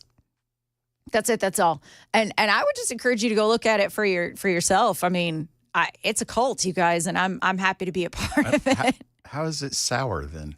So it has to do with the fermentation process. Oh, okay. Yeah. Okay, so sense. You have this starter, which is basically flour and water, and you kind of keep it alive. It's almost like a pet. Listen, this is not for the people who think, I just want to make some sourdough, so I'm going to look at a recipe and make it tonight. Like after work and tomorrow morning, I'm going to have toast. That's not how this works. Sourdough is an intricate process, which thanks to TikTok, I learned. But basically what you're doing is keeping that starter alive. And then when it's ready, then you're going to start making your bread. And that's hours long process because you have to sit and wait for things. So anybody who knows, who's participated in this sourdough cult the way it is, it's an addiction. You can't stop. Once you start, you can't stop. I'm venturing into flavors soon. Like I've only made the sourdough all by itself so far, but from what I understand, jalapeno cheddar's pretty good. Something about blueberries. What's that? Can you do cinnamon sourdough? Oh, great idea. I wonder if that would conflict at the 2 flavors. How sour the dough is depends on that last proofing. So you could probably scale back on the amount of proofing and add yourself some cinnamon on there. Hey, if you have a recipe, send it to me on the super text line, please. I haven't eaten since 5 a.m. and I'm starving now even more because this all sounds amazing. Have Belle make you a sandwich. I understand that's a thing that happens. I just had a salad. Yeah, and you ate it in front of me. I did. Hey, good for you on the salad front. I probably need more salad too, but right now I'm all about the sourdough. Hey, it's super text line is 615-737-9986. So a couple more technology fun facts for you. This week in technology history, the first cell phone was made in 1973. I wasn't even born yet. That's not true. No? No, because the first cell phone was actually on Star Trek. And that's where they got the idea from. And that was in the 60s. Gotcha. Belle. You kid. Yeah, the first cell phone. Now, I was under the impression that the first cell phone was way back, I don't even know, what was it, the 90s or something with the giant bricks? Maybe those are the first commercially available to humans other than space explorers and astronauts. But for me, I thought it was many years later. So interesting fun fact with that. I did. Did you have one of those, Belle? One of the bricks with the... Do I look that old? Yes. Shut up. But to answer your question, yes, I did. I mean, I didn't think I was going in a place I shouldn't there. But yeah, so I had one of those. And then in 2010, the first Apple iPad was released. I'm using my trendy iPad right now. It's not a first edition from 2010, but it does pretty much the same thing that the first iPad It's amazing did. the speed at which technology has started to improve itself. For sure. Yeah. I mean, it's exponential at this point, right? It used to be that new cell phones would come out, every couple of years or something, and they would, add one new feature. Like now you can put your contacts in there. Now right? you can actually text. Right. Now you can text without doing, the numbers. Remember the numbers? Yeah, you had to click it a certain number of times to get to a letter. Yep. We don't have to do any more. Razor phone style. Yep.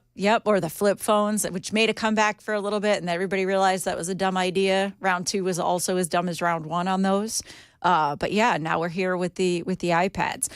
So while we're talking about technology too, follow me on X. I'm at EJ Under the Radar. Under the Radar because I like to find those stories that fly under the radar. So the headline that doesn't make, it's not flashy enough to make the front page of the New York Times. CNN doesn't run it over and over and over again, but it probably impacts your life somehow or is particularly interesting somehow or something like that. And so one of the things I like to find in those under the radar headlines are these like most outrageous claims of the week. And not all that ironically, it's usually radical Democrats. It just is, right? We've had a lot of these coming from our friend, what is her name? Jazzy Jeff, somebody from Texas. I don't know. The one who she uses more expletives than I do. And I was just saying how I got a little bit of a potty mouth. Boy, we couldn't even have her on the show. We just have to bleep, bleep, bleep the whole time. Anyway, so most of these come from, radical Dems, that sort of thing. This one today comes from Ed Markey. So Senator Ed Markey from Massachusetts. Why are they always from the Northeast?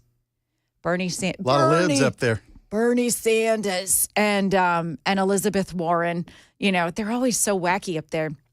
Anyway, this is what he posts the other day. He says, RFK Jr.'s HHS cuts include the entire LIHEAP team.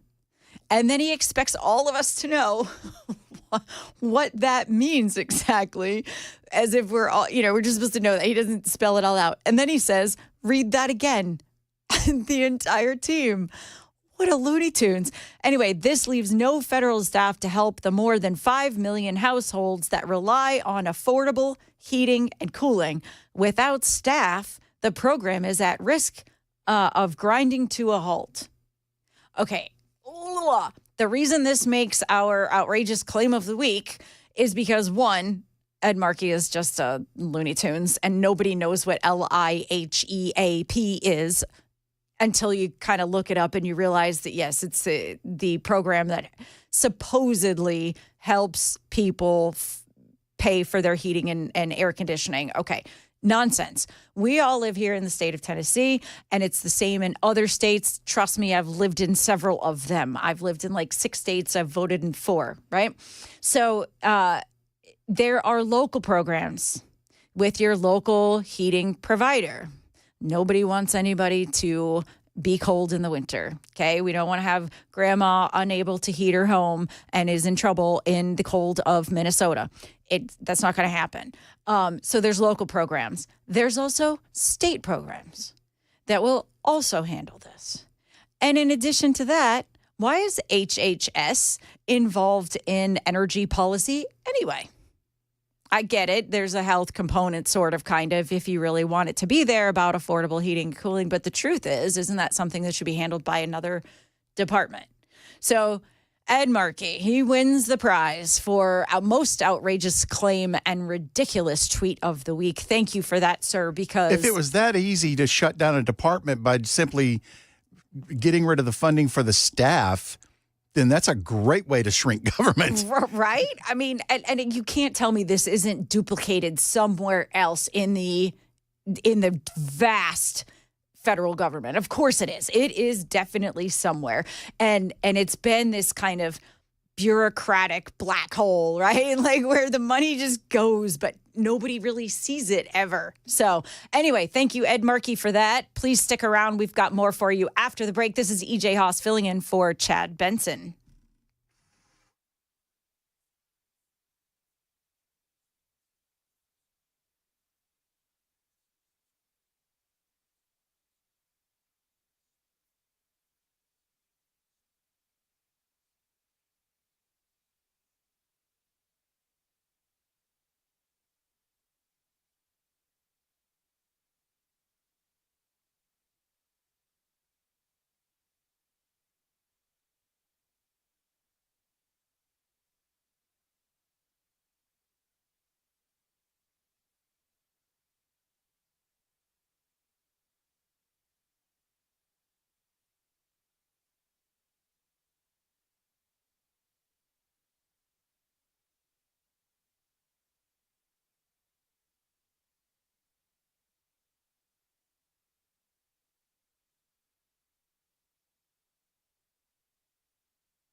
Multiple companies interested in purchasing TikTok. Also, an update on the deadly crash in downtown Nashville, literally less than a mile from where we are in the studio right now. We'll have those stories and more at 2:30 on Super Talk 99.7 WTN.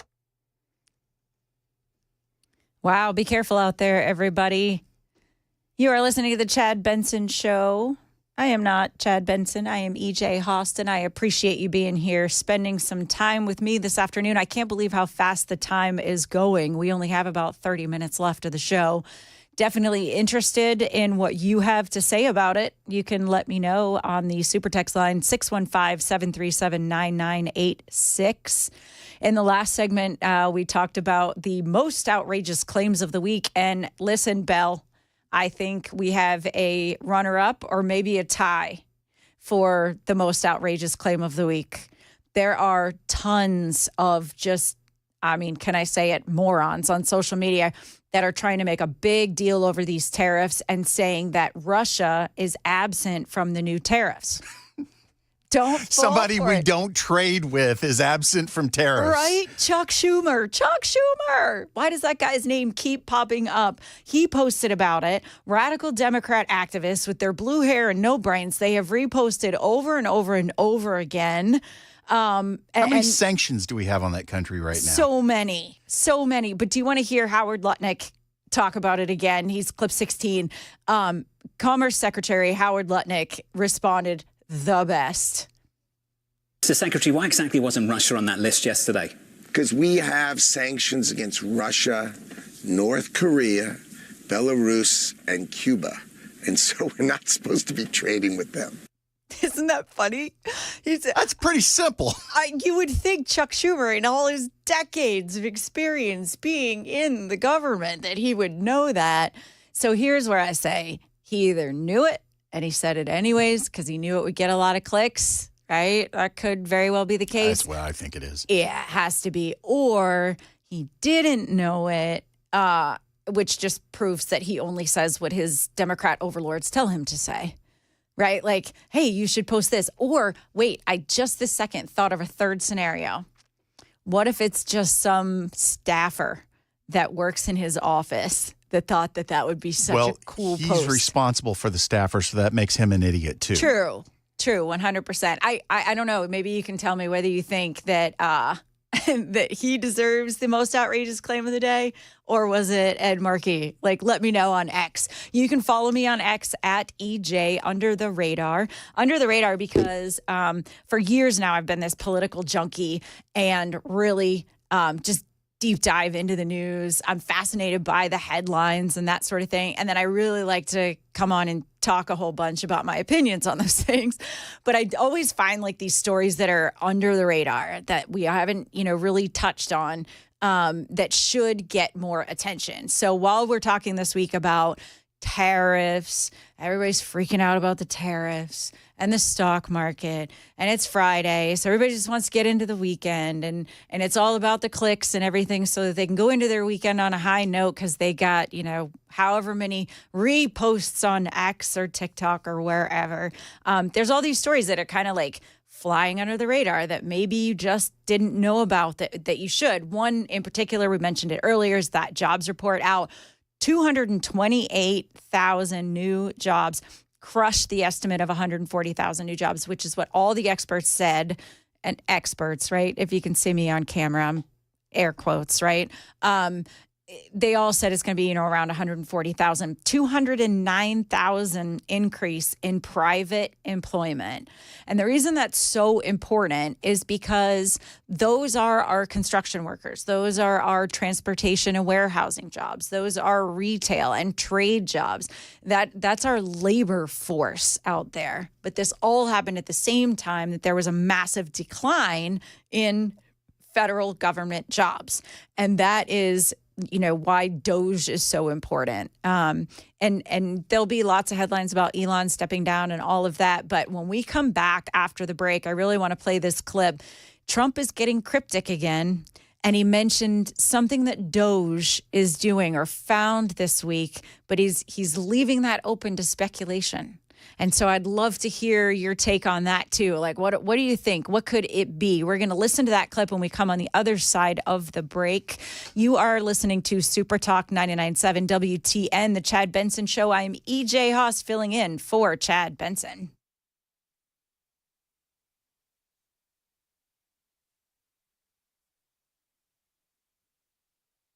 $2:30. I'm Jeff Malinoff with your top stories. Full forecast coming in 5 minutes. TikTok sticking around at least until the end of June. President Trump signing an executive order keeping the popular app operating another 75 days until it's either sold or banned. The president posting on social media saying he looks forward to working with China to close the deal, as many companies are interested in the social media site. What I'm told is that this is going to be a group of investors that would be getting in on TikTok together, and that includes Walmart, potentially Amazon throwing their hat into the ring. You also have Oracle, the tech company AppLovin that's interested, and a source close to the deal telling me that the founder of the adult site OnlyFans is also interested in buying TikTok. That's ABC's Selena Wayne. At least 2 people were killed in a high-speed crash in the Gulch neighborhood of Nashville early Friday morning. The crash happened at the intersection of 12th Avenue South and Demembran Street around 2:45 a.m. 2 people in the back seat of the taxi were killed in the crash, while the taxi driver and another person were taken to the area hospital with critical injuries. Investigators believe 4 men in the SUV were street racing with another vehicle prior to the crash. 3 men from the SUV then got out of the crashed vehicle and into another car involved in the race, according to Metro Police. That vehicle then drove away. Metro Police reported the SUV is stolen and the driver will be taken into custody after being released from the hospital. Also noteworthy this weekend, again, severe thunder and lightning storms are expected this weekend, happening midday Saturday, where the storms will continue until Sunday morning. Again, this could change over the course of the weekend. Just make sure to be careful because flood warnings are in effect as of right now. That's the latest news. Weather is next. I'm Jeff Malinoff, WTN News.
Here we go, boys and girls. It is the last half hour of the Chad Benson Show on Super Talk 99.7 WTN. I am EJ Haust, filling in for the great Chad Benson.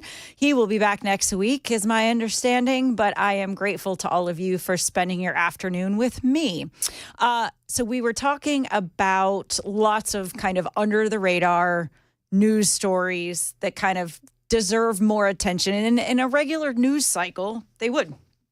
We would for sure hear more of these headlines, but we don't because, first of all, everything is the click culture. Everything is the TikTok culture. Everything is Trump, Trump, Trump, Trump, Trump all the time. He is just directing the media narrative. And I think sometimes we're missing out on really great stories.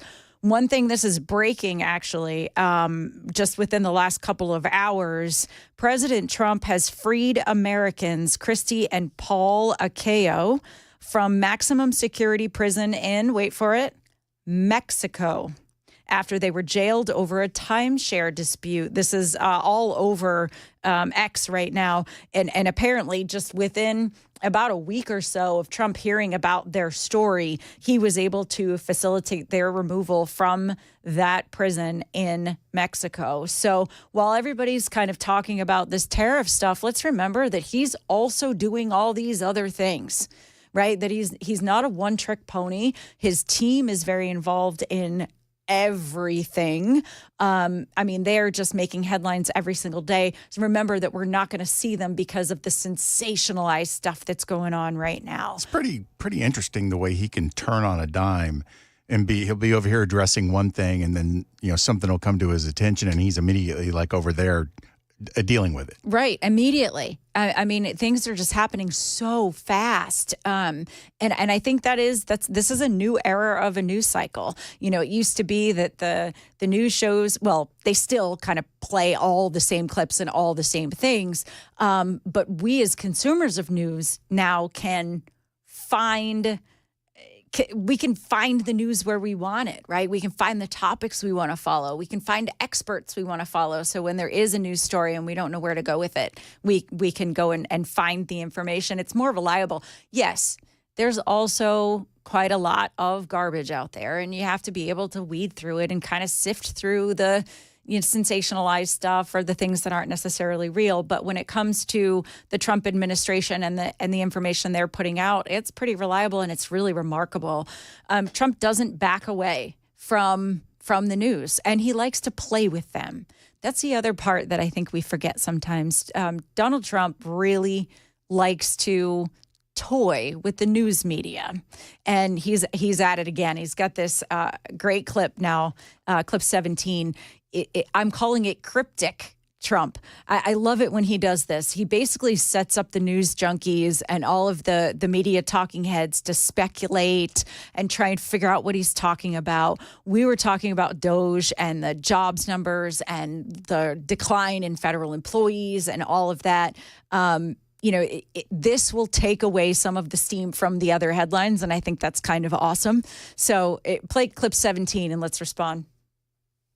Sir, do you have a sense of how long Elon Musk's mission will last and when he will depart? Well, Elon is fantastic, and I think he's a patriot, and I think it's a shame what they're doing with his car company. And a great car. It's a great car, great product. And it tells you what a patriot he is. He's amazing. No, I mean, as long as he'd like. I like smart people, and he's a smart person. I also like him personally. When he endorsed me, that's when I really got to know him. I knew him a little bit before that, but not much, and then he endorsed me. And it was a very strong, embracing endorsement, as we all know. And I would say Elon will stay for a certain period of time, and then he's going to want to get back to his businesses full time. But he's done a fantastic job. We found hundreds of, think of it, just hundreds of, we found millions of dollars of fraud and abuse and waste, and they're still going. I mean, they're going strong. They found something today that's horrible. It's horrible. So what they found, well, you'll find out very soon. You'll find out very soon, he says. Remember what Elon Musk and the Doge team said. There was another target they were kind of hovering over, which was Congress and how much money congressional members of Congress are getting paid versus how much they are worth. Very interesting information. So could it be that that's where Cryptic Trump is going with that? I don't know.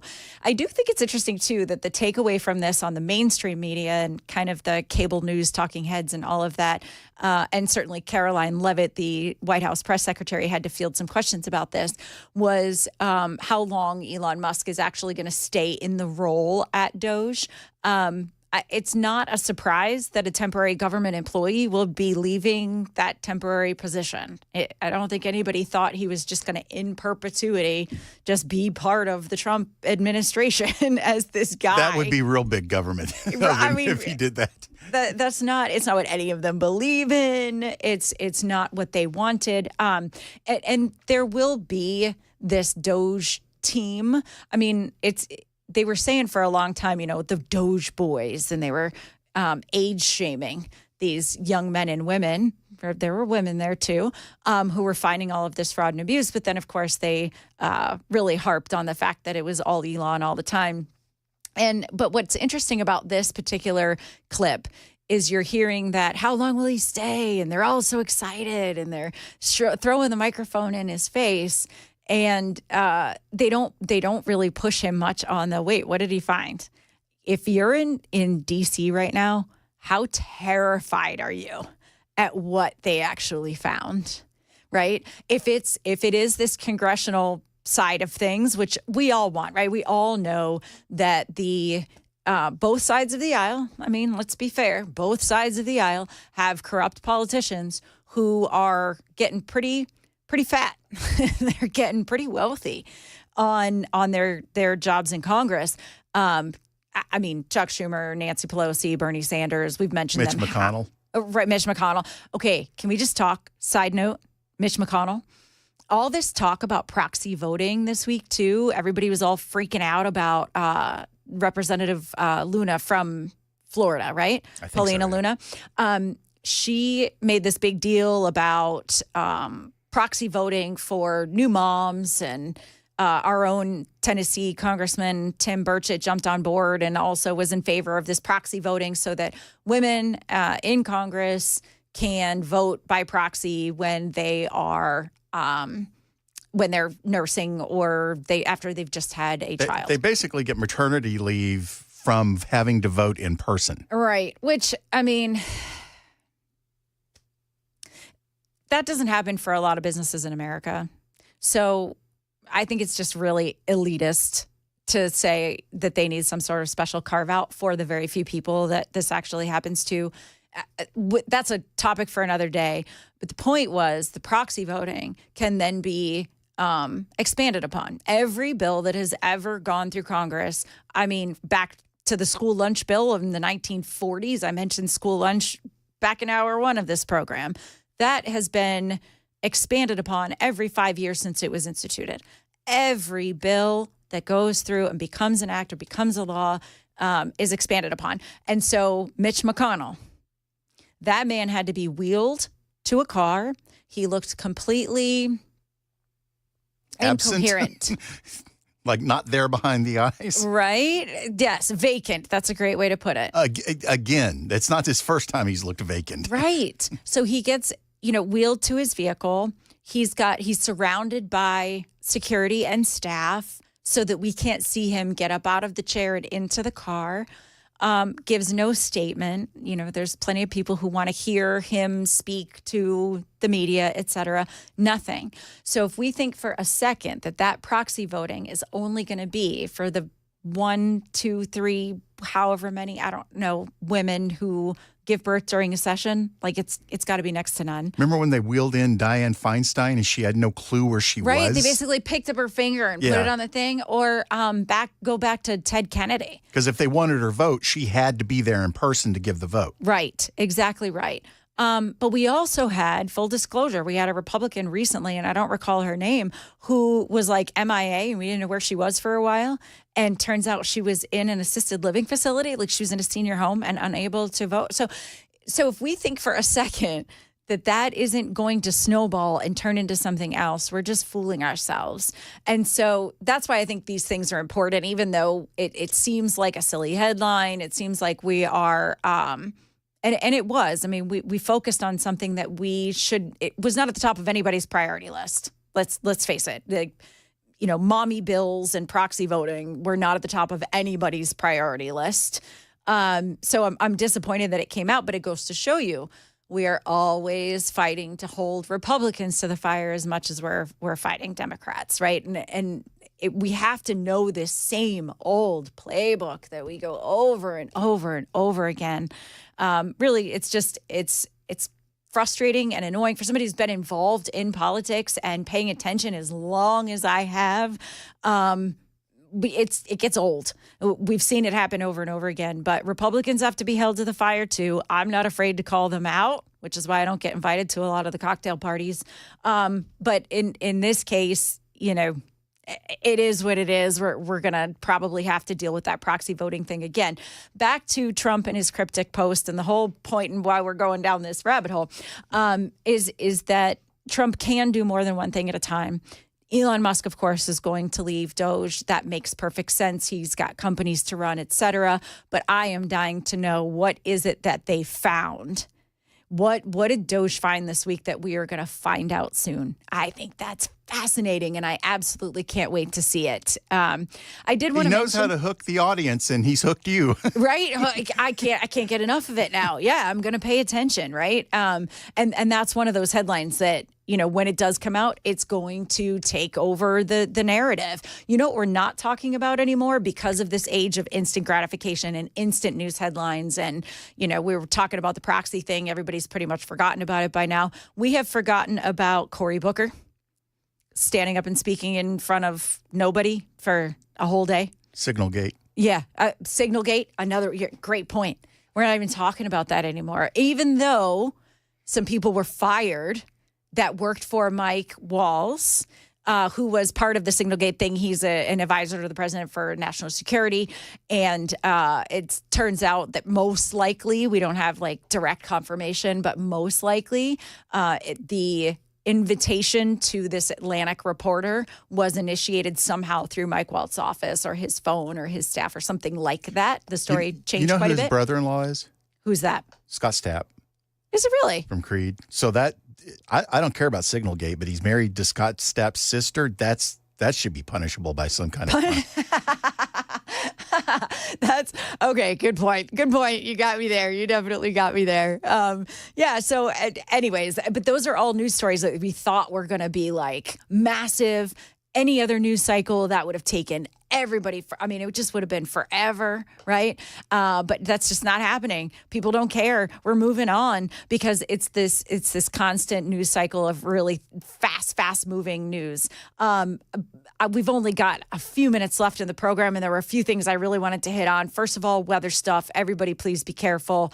Wednesday, Thursday storm system, 728 severe and weather and tornado warnings. So it's the highest single day count since the historic April 2011 outbreak. Now, I was not here in 2011, but from what I understand, that was pretty awful.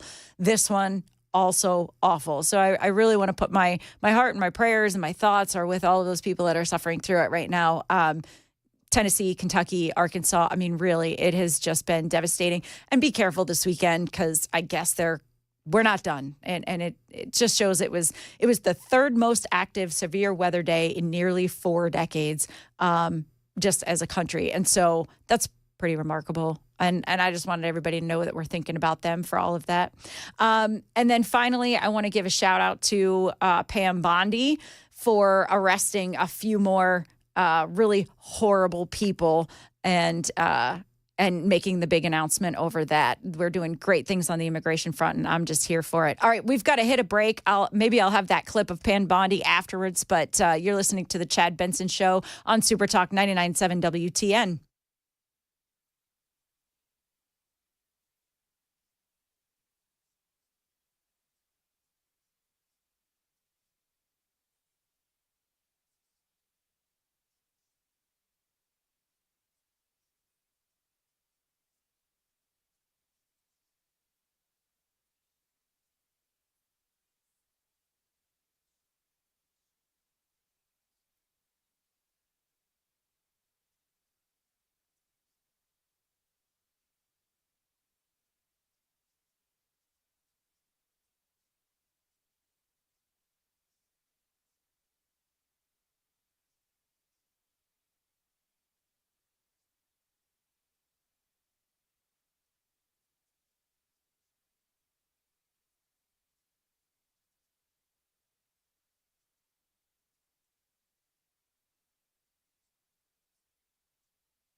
You're not going to believe this. I just got a notification. Tornado watch in effect for Franklin, Tennessee. Back at it again, everybody. I was just talking about how this has been a really bad historical weather week. Fear not, however. You are listening to 99.7 WTN, and they will be with you every step of the way. They've got a great crew here that will update you whenever there are weather events happening in the news and in our area. Definitely encourage you to stay tuned to this station for as many weather updates as are available. They are paying attention and reporting accordingly. So grateful to them through the last couple of days here at WTN. We were definitely listening at the Haust household. I am EJ Haust filling in for Chad Benson, and couldn't have been a better 3 hours. What a great way to spend my Friday. Thank you, Belle. You're very welcome. This was fun. Behind the Glass for taking care of everything and really keeping me on track with timing because, I mean, I know this about myself. I just keep talking. So for those of you that can't see it, he's behind the glass and telling me, break, so that I'll stop talking when it's time for the news and things. So thank you for that. This has been such a pleasure. I do want to make one point before we close out the day. So I mentioned before we kicked in that Pam Bondi made a big announcement, 3 more MS-13 gang members arrested, held a press conference and talked about it. And she'll get a lot of heat for, seemingly something that should be done every single day. But the truth is, it's a reminder for all of us that good things are happening within the Trump administration. And I think this week we need that good news. It also reminds us that when we want to, Republicans can get things done. So we've got, quite a lot of standing bills and executive orders that haven't been codified and all of that. Republicans, pay attention. The Laken Riley Act, you passed that fast. That was easy. You have the majority. Get it done, right? Pass these tax cuts. Pass the agenda. That's what we voted for last November. I went on a bit of a rant on X. You can find me at EJ under the radar on X because I went on a bit of a rant that basically just said, I'm so tired of fighting Republicans, man. Right? Like, we have the majority. We are the adults. We can get things done and we can get it done fast. And we know that we can because we've got people like Pam Bondi who's actually doing things within the administration. And we have all of you in Congress who passed that Laken Riley Act fast. We are on the right side of history.